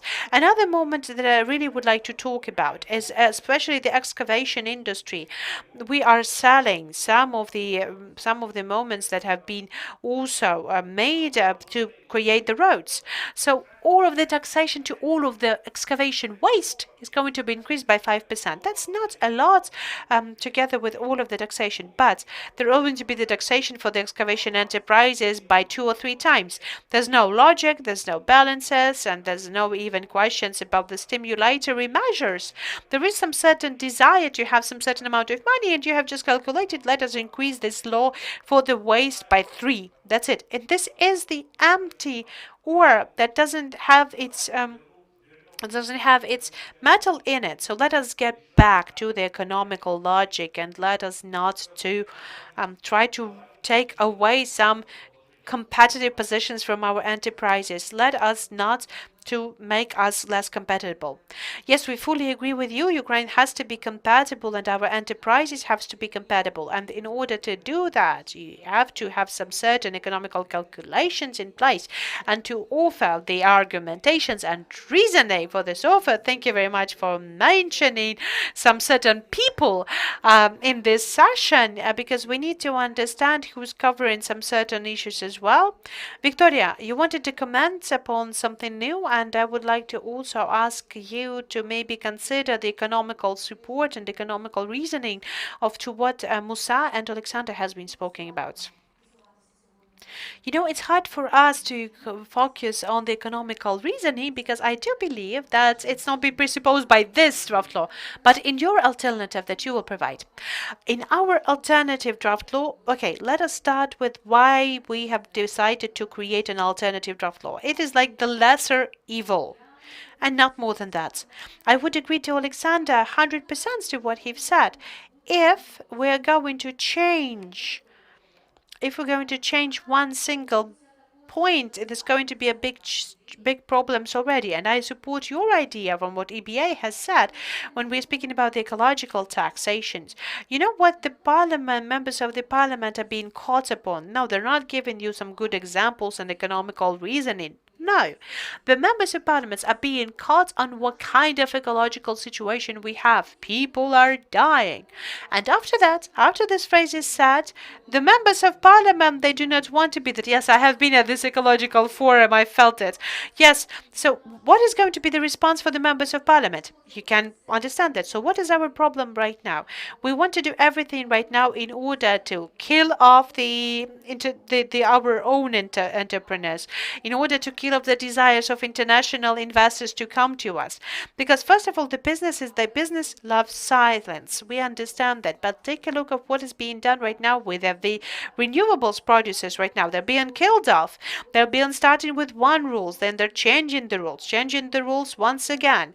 So right now in this draft law, we have already been speaking about taking down the excise taxation.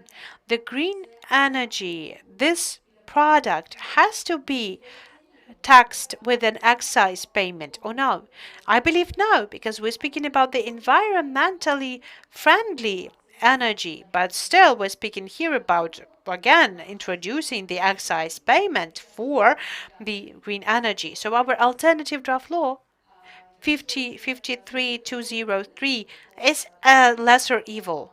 So if we will have no other ways happening, then I would like to invite our colleagues to once again consider our draft law, to consider it, to provide their comments to that. We're ready to start the dialogue with businesses on that. We're ready to start some certain initiate amendments if it's going to be needed, so that these formulas that we're going to introduce for these formulas to work. The first thing that we would like to do today is to take a look at the practical components, not only to this moment that we see overall, because Alexander has said that we need to be competitive at the market right now. But do you know that our ore is in a completely different quality? And when we are excavating it, we're also providing the enrichment of the ore and its additional 35% of expenses. Has anyone thought about that? No one has thought about it. We've invited Mr. Hetmantsev before we have discussed this project to go with a tour to the excavation site, so that the professionals would tell him why this kind of project is very bad for all of the producers, why it's going to be killing out Ukrainian economy overall. Let us recall what Kaha Bandukidze has said. What did he say? If you're going to increase taxes, you are going to do everything so that there will be less taxes paid. And then it doesn't really matter how are we going to be using those taxes, because I'm not really I think that Mr. Marchenko has a very tough fate to cover, but I do believe that he understands it clearly, that if, for example, today we're going to give the taxes to the businesses, no one will pay taxes at all tomorrow. Or let us recall another moment, what is being addressed to the parliament right now, that we are lacking €1 billion to provide the social payments. What are the social payments made of? They're made of those people who are going to go to the labor markets, because starting from the beginning of the year, we have already overpaid 1 billion hryvnias for the imports of Russian and Belarus energy. They were just given it to them. But we have some certain problems. We have the ideas that our energy sector does not work properly. They're not paying their taxations in the way. So it's all interconnected. Yes, it's going to give the opposite effect to that. Yes. So that is why we need to calculate all of the things thoroughly. And in this case, the businesses and the professionals that have been working in those businesses before, they're ready to provide all of the needed calculations, and they're ready to discover all of the other consequences that are going to happen when this taxation is going to be approved. There's not going to be increase of the taxation. No, there will be even less. The businesses is going to decrease their production. If businesses will decrease their production, you might know that it's going to be much easier for the other markets to get this business registered. And I know the Ukrainian enterprises already that are ready to close down their work in Ukraine and to get onto the other European markets to find their job there. If it's going to be easier to be done there, then why not? But what are we going to do about that? And by the way, we are supported, and I mean by we, I mean the members of the parliament who are now in the opposition, that are not going to be voting for this draft law, but the ones that are going to be ready to collaborate, to discuss why it's bad, and they're ready to offer some alternative options as well. We have been addressed by the associations of the cities of Ukraine because it's definitely going to be reflected in the local budgets. What we want to do, we want to take down some of the taxes from the cities and to delegate it to the central level. But I'm sorry, but we have to understand that when we are talking about the administrating of the taxes, the first thing that I would do is to take the audit of what we're doing right now and to ask the question, how do we spend the ecological tax that is already been paid? I have been working before, and I have been working at the head of the direction for the sustainable development in one of the companies. We have been working with the local governments, and I can tell you how do people use the ecological tax that is used locally. It's not even clear on top how it's being done there. But locally, that might be, for example, planting some additional flowers. That's very good. That's very good. Flowers are very good. But let us think about the ecology. Let us think about how people should survive. So, yes, we're going to keep on working further on. We're ready to discuss the 5600D, the amended draft law. It might be some decisions about that. If we're going to have this committee meetings, but I'm not really sure about that as well, because this is now we have the work in our constituencies. But if they're going to have this assembly still, then we should offer the amended option already, not just like amended that some person has just provided an amendment and everyone supported that. No, but really amended with all of those expertise after we will have the rounds of round table with businesses and when we will have the economical calculations in place. Fully agree. I would like to pass the floor to Serhi, because you have said and we have said that first of all you needed to go to the enterprise and take a look at that. So Serhi, can you comment upon this part, on the ore, on the metal iron ore, on this connection to the prices? What is your evaluation to this novelty, whether it's going to be effective or whether it's going to also hit our competitiveness of the product? Serhiy Plishko, the financial director of the ArcelorMittal from Kryvyi Rih. What can I say? Our company every year produces 10, 11 million tons of the iron ore concentrate, and out of this quantity, only 2 or 3.5 million tons is being exported. What is offered by this draft law? This draft law offers to equalize the iron ore that is being used in Ukraine to the iron ore that is being exported.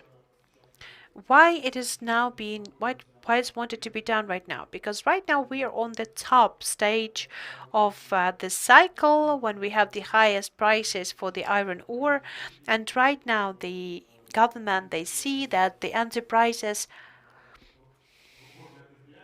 the excavation enterprises, the mining enterprises, they are now having the high prices for the ore. But unfortunately, the governments are forgetting about these enterprises when we are at the lower stage of the cycle, when the enterprises should continue working, when they should continue in supporting their labor collectives. We have 21,000 people working in our enterprise. 7,000 people are working in the very direct excavation of the metal ore and its enrichment, and 14,000 people that are working in our metallurgical line. What is being offered right now? This is offered that according to our calculations, so that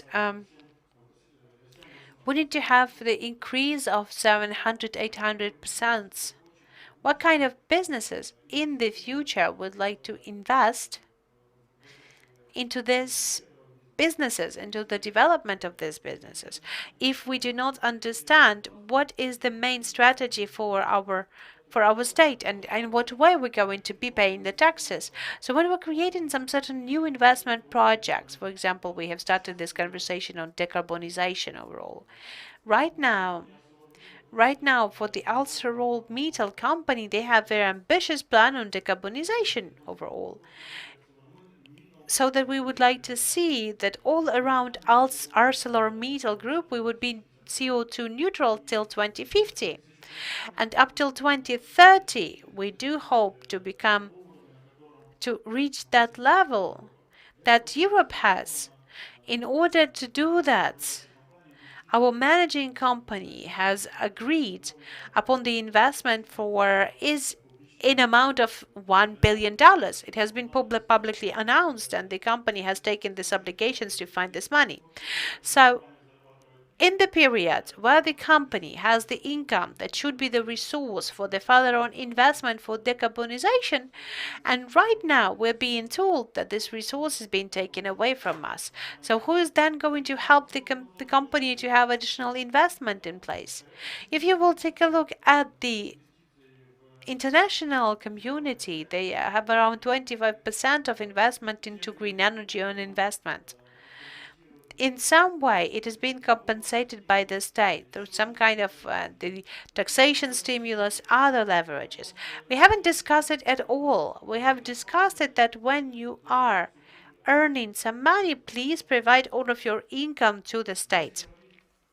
But if we speak about the formulations and formulas, it's very good that we have started to discuss some kind of market indexes in these formulas. That's a very good thing. We understand that there's not going to be people who are going to be sitting in some offices, and what is going to be the formula for the taxation. So it's going to be a very good and clearly understandable index. But as it has been already said before, then this index is going to be the price for the iron ore in China. We are in Ukraine. Our excavation site is in Kryvyi Rih. So how can be the basic price is the price of China for the excavation site that is located in Ukraine? It's quite clear that we're going to spend for around $15 for a fract in the territory of Ukraine and $135 in order to carry this iron ore to China. So that's a very logical thing that has been said by the previous speakers, that it would have been the right way to introduce some certain amendments to the locational and transportational expenses into this formula as well. Speaking on the environmental tax, okay, we understand that Europe and all over the world, we are moving towards increasing the environmental tax, especially for the CO2 emissions. But what we are forgetting, we're forgetting about the stimulating part of the tax. Why are we increasing tax? So that we would stimulate the producers, we stimulate the hard machinery, we would stimulate them to decrease the CO2 emissions. So this taxes has to be the source for the financial support for additional projects to decrease the emissions. As it has been already said before, where are those big projects that we have seen in the previous couple of years? What are the big projects that we have seen? What are the projects have been completed? that would have been logical for at least to leave half of those resources for the enterprises. That would be very good for them to understand what kind of projects they would like to increase. They would like to increase and they would like to implement so that our environment would be better and so that the people who live in those regions, for them to feel the improvement for those investment. So our offer would be, let us sit down for all together for the further on discussion. It's very important for us to see that we have the people who understand those problems for the users, and basically it's very good to know that the government is going to be supporting us, that they're going to listen to us, and we're always ready to show all of our financial calculations, and the government should know whether we're going to earn something more and when we're going to lose. So if right now you're going to have some money at the top of the cycle, then what are you going to be doing next day when you're not going to be buying the ore overall? Okay, thank you, Serhi. That was very important opinions, and I do believe there will be no one speaking against this uh, moments. Okay, Ludmila. So that's logically sitting down, offering something completely different, 5600. Well, just not voting for that, forgetting about it. How do you see? How do you see what should we deal with that? There are 7 alternative draft laws. We have an issue whether it's going to be the quorum for Hetmansev committee tomorrow. So there is some certain opposition from the businesses, increasing the fiscal pressure in these hard times. Let's hope that Kirilo was right, and this is just a trigger for the next discussion for the parliament and government to collaborate. But your point of view, what is going to be the way out of this situation? Well, I do believe that Kirilo has said that this draft law and this initiative is like a grave, a grave for all of the Ukrainian industrial sector. You know, for 10 years, I have been working in the industrial enterprises, and I do recall 2008 when we've had the previous financial crisis, and I do remember what was the situation then for the metallurgical enterprises that were hurt the most. And I can tell you what it cost us with. In Ukraine, we now have one less metallurgical holdings available. We don't have one of the biggest metallurgical holdings in Ukraine now. And unfortunately, we have lost our position in the international markets. And if we are going to be speaking for the outcomes of these fiscal policies, and if either one to prove our capabilities in the international markets, you don't have to be the MP in economics, that it's not going to be really increasing the GDP of our state. And if we're going to be thinking about, we're just going to be having this legislation for IMF and we're not going to be voting for this law. But, I would say that basically it's really sad for me that the government of Ukraine is taken to this kind of manipulation so that their initiatives that are directed to the reforms of Ukraine to actually improving the lives of people in the end, because basically all of the reforms that we currently have been discussing with IMF have been directed to that. So you don't have any other leverages to influence. Yeah, there was the strategy we have been had. Yes, but is there going to be the trust between us and the international partners if this is the way how we are making the parliament, making some certain decisions? I believe that in order for us not to lose the trust to the fiscal policies and the fiscal strategy of the government, the fiscal initiatives cannot be approved without the previous broad discussion with all of the stakeholders, without of the economical calculations, without modeling of the outcomes. And the outcomes are going to be very, very simple. At some very brief period of time, there might be some increase of the budget because of the taxation increase. It will help us to go throughout the year, but in the end we're going to see the decrease of GDP, and every person who has ever been doing business understand that. Speaking on rent, for example, should we start the conversation about that? Yes, we should start the conversation about that long time ago. Should we tie up the excise taxes to the international indexes? Yes, it has to be done. Moreover, the businesses need it. The businesses are already living according to the international standards of financial reporting. And for the businesses, that is already the absolutely normal approach, the market-based approach. But in the same time, let us read out the standard contracts, the agreements that we have, the agreements, for example, for the iron ore. Let us just at least connect to that. The contracts, they never include the logistics or transportation.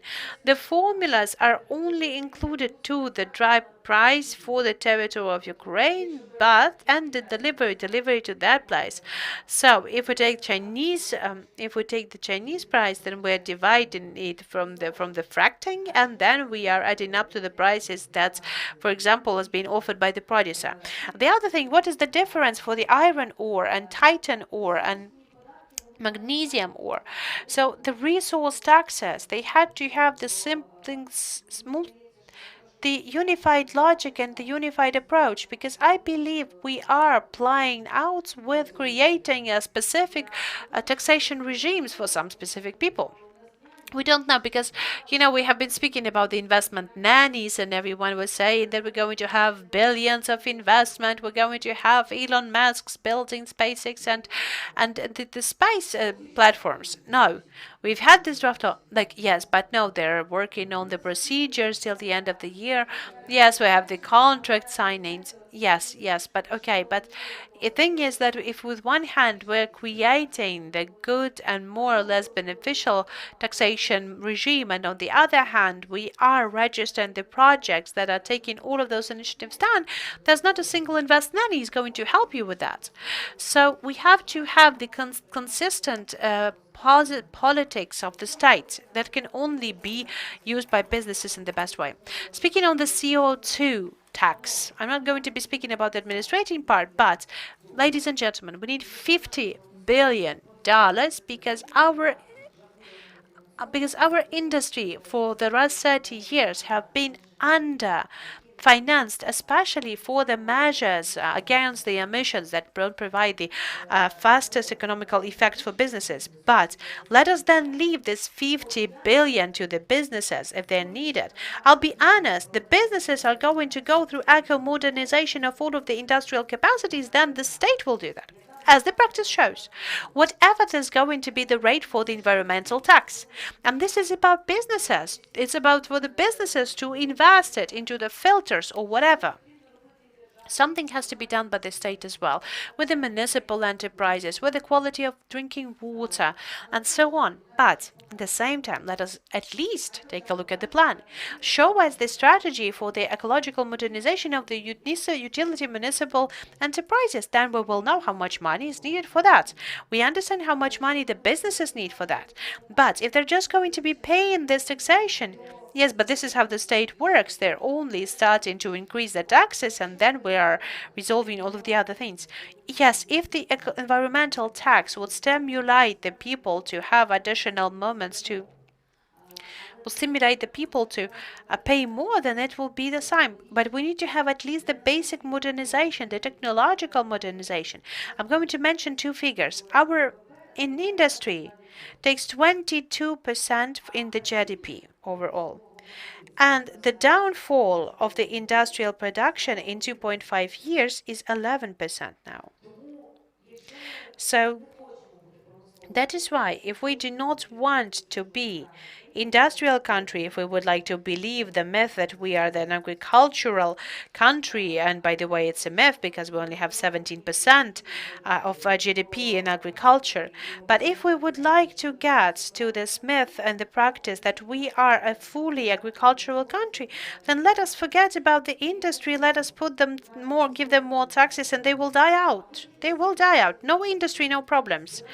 But the situation is much better. So we should gather at this kind of forums, that we should also invite people. Let us hope that the head of the committee is going to come to us to talk to people what is going to be the overall impact of this kind of initiatives, and not to work with manipulations that in order for us to vote for the reforms, we need to register something terrible and to do something terrible as well.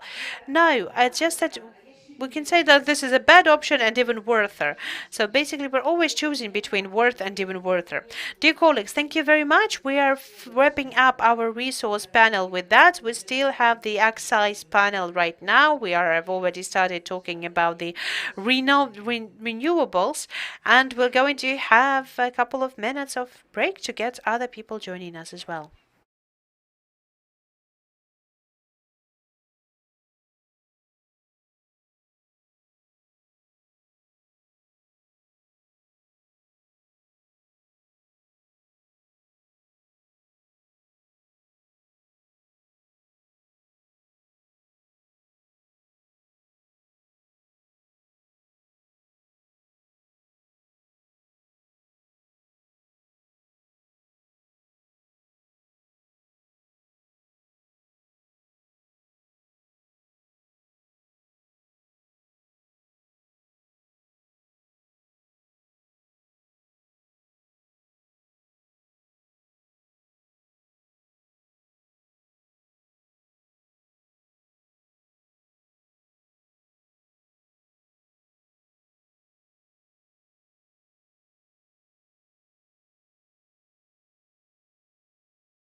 І знову And once again, we're pleased to welcome you, dear audience. The European Business Association is continuing the discussion around that 5600 draft law that amendment changes the legislative fiscal codes of Ukraine. So we have already discussed the issues on administrating the taxes. We have discussed the resource block of this project, and there is one. Another new component to this draft law is introducing the excise tax for the energy that has been produced from the renewable sources of energy. So we have the Member of Parliament, Julia Klemenko, with us online. So I would like to start with her, if it is possible, but I can see that she's not here with us yet. So I would like to pass the floor. And do we have Carl Sturen with us? Yes, we have Carl Sturen with us. So please, the co-head of our Energy Committee of the EBA. So in your opinion and in the opinion of the business representative and the representative of the company that works with energy, how this norm is going to influence the renewable energy in Ukraine. Carl, please, the floor is yours. Yes, good day, everyone. I'm pleased to see every one of you here. I am in the south of Ukraine. It's much warmer here, but I know that in Kiev it's very warm right now as well. The overall we need to discuss the issues of excise more than deeper than just legislation. So the excise is, even if we take a look at this side of the world, this is something that the user pays for the good or the service. The excise is, if we speak about the European norm, then the excise is usually for the cigarettes, for alcohol, and the highest excise, or at least in Sweden, is for the fuels, for the gas, for the diesel that is used for the transportation. And the excise, the calculations for these harmful products, the philosophy is that the customer, the buyer, they're going to compensate the harm that this product causes. Is the philosophy that the person who smokes that much, then they've already paid in their excise taxes for their potential treatment or for their healthcare. The person who drinks a lot just works the same. The person who uses the car, who are using the diesel car, or for example, they are using the cars, then this money are going to be used then for constructing the road. In Ukraine, the excise tax was also used for those type of the energy that's causing harm. We're speaking about the coal energies and nuclear energy. To start excise for the green energy, for the renewables, it is a paradox. This is something that we will, like, for example, if we have this alcohol, if we have this excise for alcohol, then we should have the excise tax for carrots. So, introducing the excise taxes for the renewables, it's in the core against the idea of what excise tax is. And I think that it explains it all. So it's really hard for me to comment even more about that. Yes, thank you. Thank you, Carl. Thank you, Carl. Then I think that I will pass the floor to Volodymyr Romalchenko at this case. So from your point of view, how would you evaluate this novelty, especially knowing that we've had a very active discussions between businesses, governments, authorities? We had a memorandum on joint understanding. In what way this kind of initiative that goes from the government can refer to the certain agreements that we've had between the business communities and the representatives of the alternative energy sector and the government? So how did it happen? Does the Cabinet of Ministries? Yes, thank you. Thank you very much for this question. I would agree to what Carl Sturen has said, and I do believe that maybe those authors that prepared this draft law, they believe that the usage of the green energy is a bad habit. And in this case, I would actually started thinking even about those genius idea from the Nobel Committee, and I think that the authors of this legislation and this government that has offered this idea, they might be a very strong contendant for basically a noble idea, because no one had this great idea before. And speaking on memorandum, this is a paradoxical situation, because instead of actually following the memo and instead of actually following the draft law 4167 that actually once again the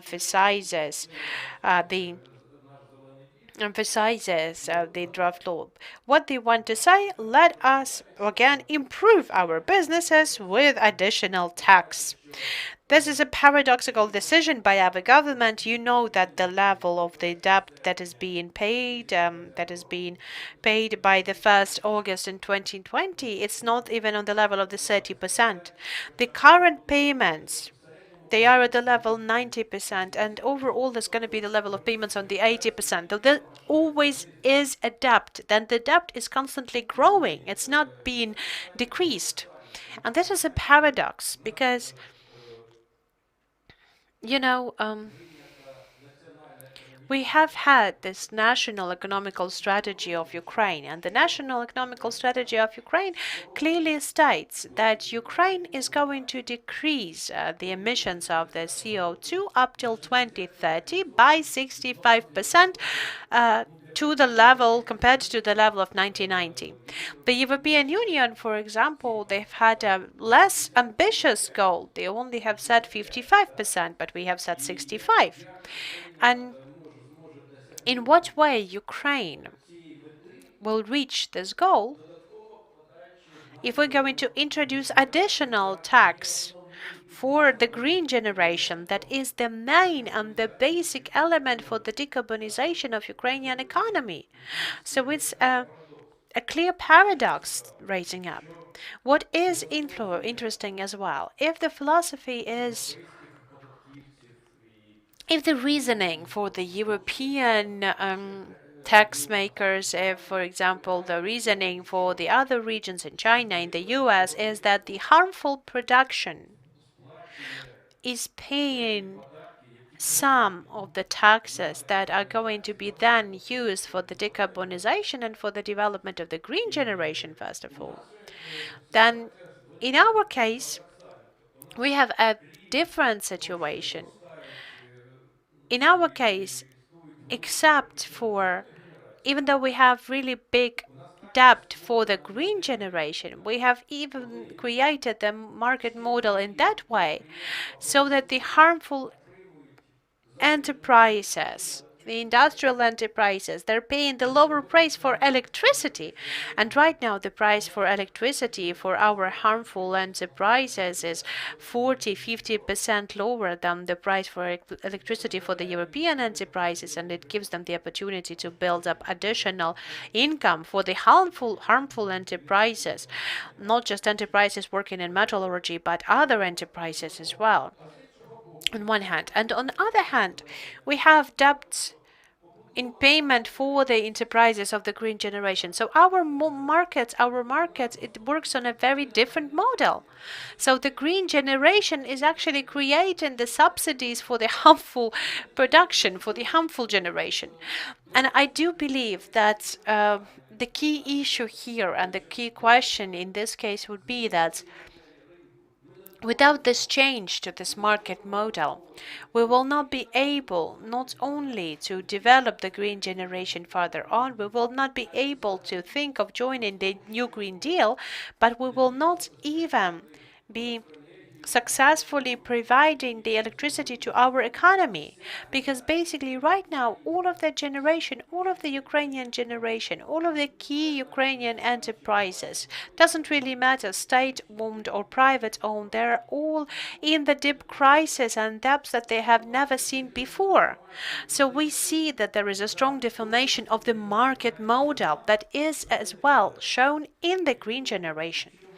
Moreover, if our government is going to be treating the issues of the green generation as it treats it now, and you know that one of the sources for one of the main sources to take down the debt is the Ukrenergo company. And if you know that if we're going to keep on moving in this direction, then basically we're going to block out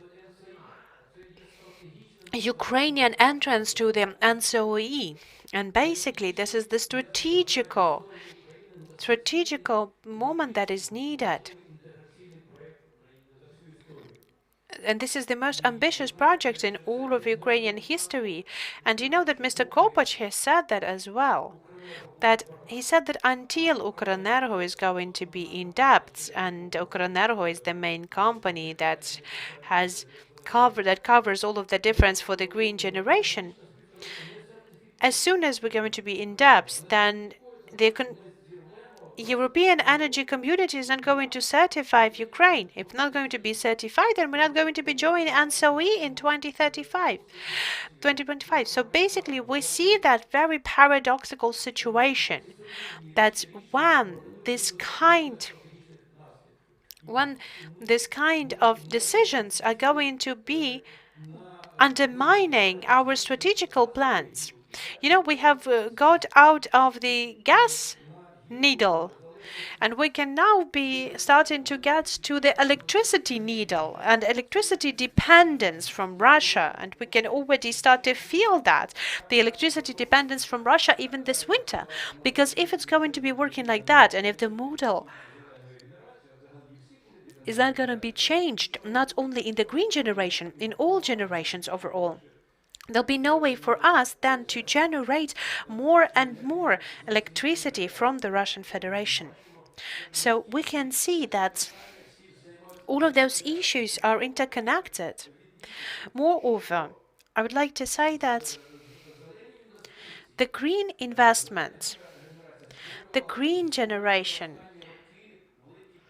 in the recent years has created the very strong flow of direct foreign investment of more than 6 billion euro.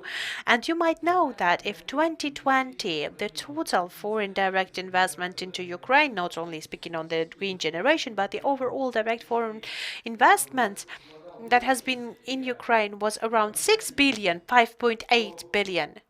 Then that's in 2019. Then in 2020, we've had seen that has been already the outtake of the FDIs. There was been $890 million that have been invested only. And we have seen that it was because of this bad climate for the green energy and for the renewables, and basically the forced tension from the state. So we see this direct connection. When the investment climate for the green generation is downfalling, then the investment climate and the economical climate is being downsized as well. Because not a single bank, not a single fund are going to be providing financial support to the countries that treats their green energy in this way. Thank you. Thank you, Volodymyr. Yes, unfortunately, we planned to have the representatives from the Ministry of Energy joining us as well, because they should have understood the whole picture overall. And if it is possible, we would really like them to comment. But as far as I understand, we don't have this connection yet. So if there's going to be possible, so we're going to pass the floor to our colleagues and give them the floor to comment. But right now, I would like to pass the floor to Alexander Podprugin, the operational director of Elementum Energy, because Volodymyr has already outlined this general picture of what will be the potential influence of this innovative norm in overall understanding of what the excise tax is. But speaking about the investment climate as well, for the renewable energy, there's a lot of international investors in this sector in Ukraine. And in your opinion, what do you think? Is it going to influence the investment climate overall, but whether it will influence the overall availability of the foreign direct investment in Ukraine after, like, we already had this bad situation with the renewables? We've had those negotiations on one price, but then it didn't work out. So please, Alexander. Yes, thank you. Thank you for invitation. My name is Alexander Podprugin. I'm an operational director of in a vendor management company, which is the biggest investor in innovative in the renewable energy in Ukraine. We have invested almost €500 million into Ukrainian renewables. I would like to remind you that a couple of weeks ago it was 1 year since the memorandum has been signed between the investors and the state on regulating the situation on the renewables markets.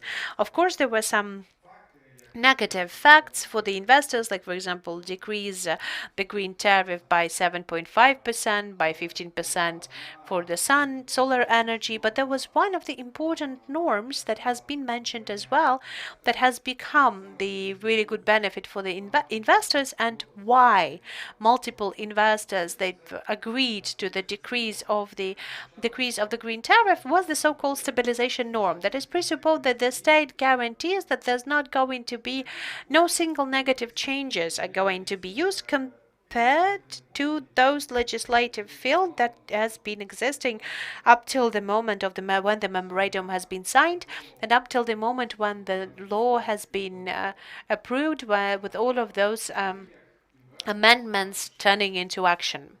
For us, as for the investors, we have seen the stabilization norm. We have seen that there is some certain implementation of, for example, the debts have been compensated and reimbursed, at least in some of the shares that the state has promised. We have believed it, we have trusted it once again, and in February this year we have come up with a decision to have another investment in place, and we have invested $70 million for building up another wind park in Odessa region. And what we have seen right after that, that was, first of all, the different untransparent formulas of the calculations for the imbalances.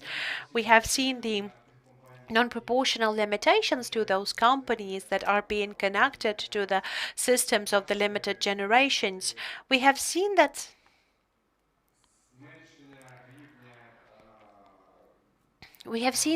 the decrease of the level of debt, and we can see that the memo is not being fulfilled even on debts, and this final news about this new excise of 3.2%. Without this excise tax, all of those regulational changes that have happened in the first half a year, they have effectively changed the income and the profitability of green generation at least by 10% because of the imbalances, because of the limited generation, because the lack of the debt compensation and reimbursement. The excise, additional excise, it basically kills off the economy for all of the projects that we currently have. Moreover, we stopped the implementation of the 4 projects in Ukraine when we have heard this news of the potential introduction of the excise tax even this year, possibly. What does that mean for the investment climate overall? So we have all seen that, and we have all known this case about the first arbitrary hearing against Ukraine. I am more than sure that after when the excise is going to be introduced, the people who are still in doubt, then they will make this decision, and Ukraine is going to be answering in around like 10 suits in arbitrary courts. Another news that we might see, and one of the outcomes that we might see, is the limitations to the financial support. And I'm going to quote a couple of things from a letter that was received, that was sent yesterday on the name on to the Prime Minister, that has been sent by the European Reconstruction Bank and the Energy Community, the Black Sea Bank on Trade and Development, so the ProPark, FMO, all of those international institutions have sent this open letter to all of the stakeholders, to all of the decision makers, with a very clear statement in its core that introducing the excise tax would be the violation of memorandum, is the violation of the legislation that has been approved. And of course then there was unusual for a very tolerant institution, international institution, they're being very vocal about saying that it's something that goes against to the memorandum that has been signed a year ago. It's quite clear what is going to be the impact on the investment climate in this case. And what we would like to be, we would like to be optimistic. For a couple of past months, we have seen a couple of positive steps taking place as well. We finally have a minister, and we do hope that in the closest time, in the recent time, we're going to see some kind of the long-term vision for the development of Ukrainian energy markets and the renewable market as one of the shares of it. We would like to see that there will be a long-term vision for some global problem to be resolved on decreasing the cross-subsidizing and for the limiting the violations on the market. But of course, one of these decisions is going to be the stop of the excise. I do understand your frustration, and in the framework of the EBA, we have our committee on energy functioning, and we have also had an assembly on that to discuss these draft rules. And one of the missions of the European Business Association is to promote Ukraine as the business destination, as the best place for businesses. And it's really hard for us to engage investment when we have this kind of legislative initiative that are being initiated by the government. Ludmila, from your side, the long-term perspective on green energy and on green energy, in your opinion, how it looks like. I do hope that this initiative is not going to be it's not going to be passed, it's not going to be voted for at this reality. In the long-term perspective, it's an open question, and we have a lot of commitment that has been taken as well by the state, and the commitment to decrease the tariffs for the renewables. In your opinion, in the time frame, when will we get to the normal system of functioning of this sector? Because this sector is not harmful, it's useful. When we're going to get there, or when we can get there. Okay, the excise. What the excise task is, there is the second title of it for the excise taxes. It is also called the sin tax. Or so basically, this is the taxation that's applied for your sins. So right now, we do believe that alternative energy is a sin. So it's a very strange logic for us, but being serious about that. Unfortunately, in our country, in our society, we have the certain ideas and certain really dangerous myths about the green energy. And those myths are absolutely of the propaganda character that are being put on to the by Russian communities to the Ukrainian space. And the myths are the following: that the green energy is the most expensive, that the nuclear energy is the cheapest, and we should only use the nuclear energy. Then the green energy, and I remember Mr. Putin has said that basically no one is thinking about birds when you are putting those wind parks. But yes, this is the part of the very big geopolitical game with this Nord Stream 2, with killings of or providing the limitations for the alternative energy sources in Ukraine as well. Because if we will not modernize our system, then definitely those risks that we won't be able to join the NCOE, the European Energy Community, is going to be real for us. And unfortunately, that resistance that we currently see, that the resistance that we have in Ukraine joining the NCOE, I can't say that I have ever seen this kind of resistance in any kind of industry for this country, at least for these 2 years that I have been in politics right now. So right now, we are considering many different documents together with the government, together with the new head of the ministry, with the Ministry of Energy. We're trying to find this golden medal in what way we can cure the energy market. But let us be honest, ladies and gentlemen, we don't have the electricity markets, we don't have basically the gas market yet. The manual control of the gas market by the government, it absolutely excludes the opportunity for the free market relations to be formed. And like you've said, it's hard for you to do your work. For me, as the head of the committee on the competition and equal conditions for businesses, it's really hard to perform my work and my duties as well. But basically, the market mechanisms of regulations, they are there, they are available. And even though they are really complex and it's hard to introduce them, but they have the multiplication effect in the end. Well, if the market's working properly, then it's going to be a very, very important and huge effect. So, for example, when we are talking about the green energy, then we cannot consider it separately from the energy system overall. But I just do not want to get in depth because this is the topic for a separate discussion and for a separate conference even. But whether should we apply excise tax for all of the energy carriers? A question to discussion, very good discussion. On one hand, if the state stimulates the alternative sources of energy, and on the other hand, asks for excise tax for that. So, it looks like similar to the logic that we don't have money to pay you because the debt is already really high, than 20 billion hryvnia. So let us put additional taxes on you. So maybe with the very same money, we're going to give you your debts back.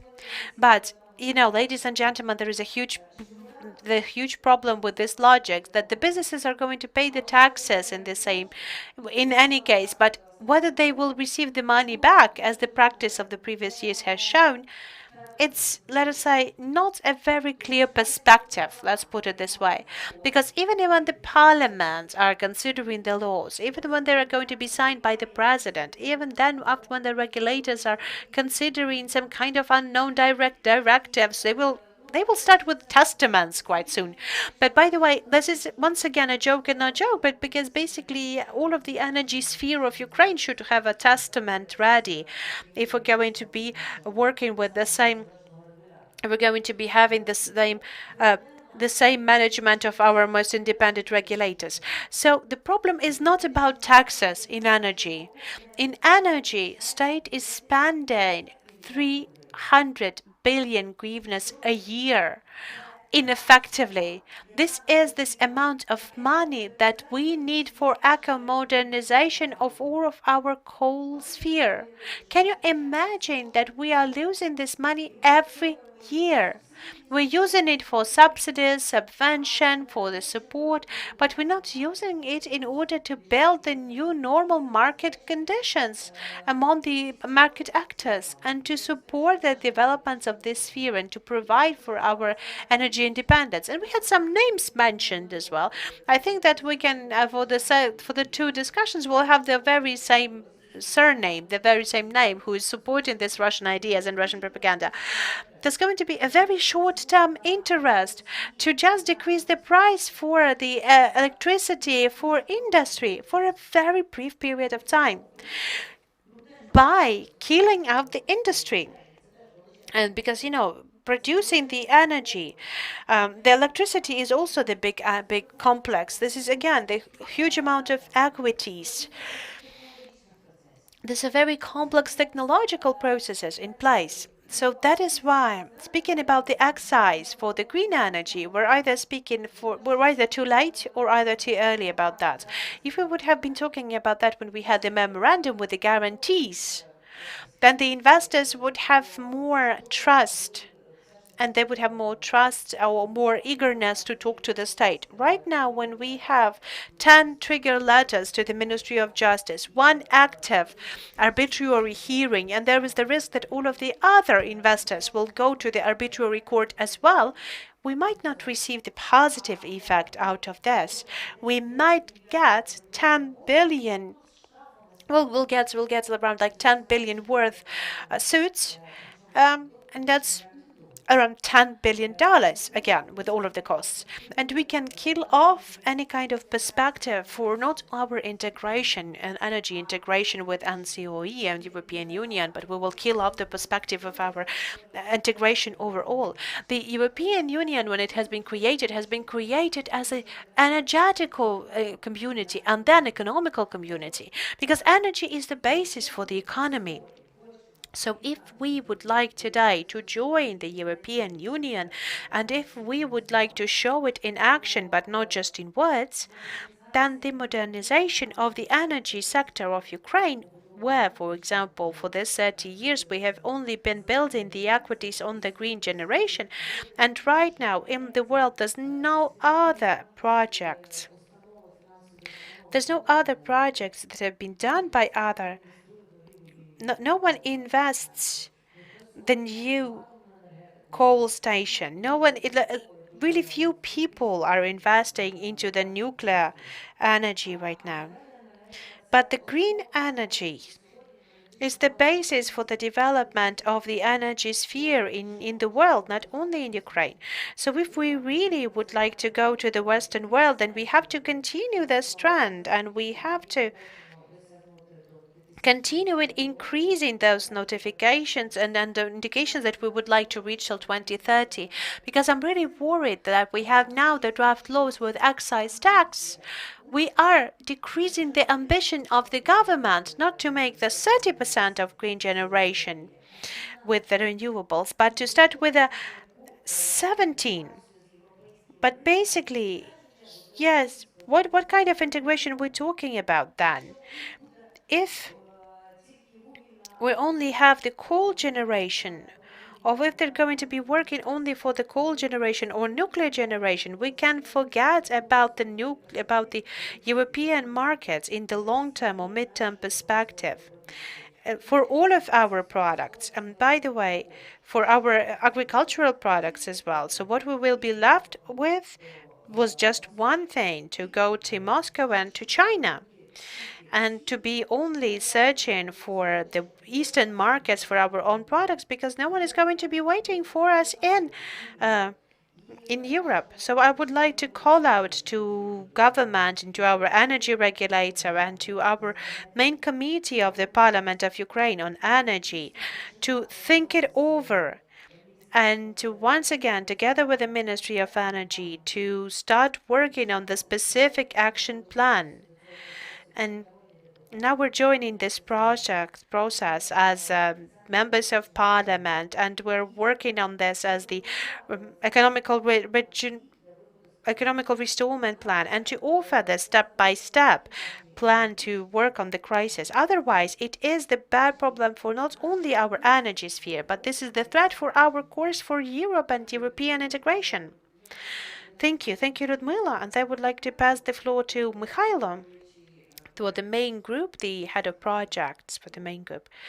And I think that the situation is terribly bad, and I'm impressed right now. But from your point of view right now, you're the head of projects, and you're planning those certain projects beforehand, and now you have this happening. And right now, yes, getting back to this administrating moments, and this once again has been done with a violation of all of the legislation in Ukraine. So what are you going to do when under those conditions with those projects? Okay, good day, ladies and gentlemen. I see that only the strongest left alive in our discussion. And first of all, I would like to say that the actions of our state right now are very inconsistent. We have the green tariff, first of all. We have a lot of investment into energy sphere. Then we're violating the game rules. Then we have a memo signed, and now we're discussing excise tax. So before that, the speakers have been saying that from other business spheres that this draft law is a populist draft law, and everyone knows that it's not going to be going anywhere further than it will just end up with a discussion. But for us, for the green energy sector, even this conversation about any kind of excise tax introduction is very, very big is a very, very big hit on the investment attractiveness of our country and the investment attractiveness for the business as a whole. And we can see the consistent actions of the state, on the other hand, as my colleagues has noted down. As soon as some of the movement has started, as soon as some interest started to be recalled, even despite the violations of the rules and the memorandum, as soon as we build up the new projects, then a week after, we have this conversation on the excise tax, and there's once again stopping and postponing the investment, postponing the projects. You cannot plan the return of investment rates. And basically everyone says that it's basically, the people working in the renewables, they just like everything to have free of charge. But to enter the green energy, there's a huge investment needed, and there's huge risks presupposed. Because right now, who is the one responsible for reconstruction of over all of the grid? Because of the investment from the renewables, who receives all of the income? The distribution operators. So basically, we understand most of the cases who those are, who are the DSO and TSOs. Who takes all of the losses and all of the expenses? The national enterprise, the NAC. So what do we see right now? That our sector is being gradually killed, so it will worth nothing, so that it will take away the foreign direct investment out of Ukraine, so that Ukraine will not be interested for the external investors, and the internal oligarchs could divide the green energy and energy sector overall between themselves.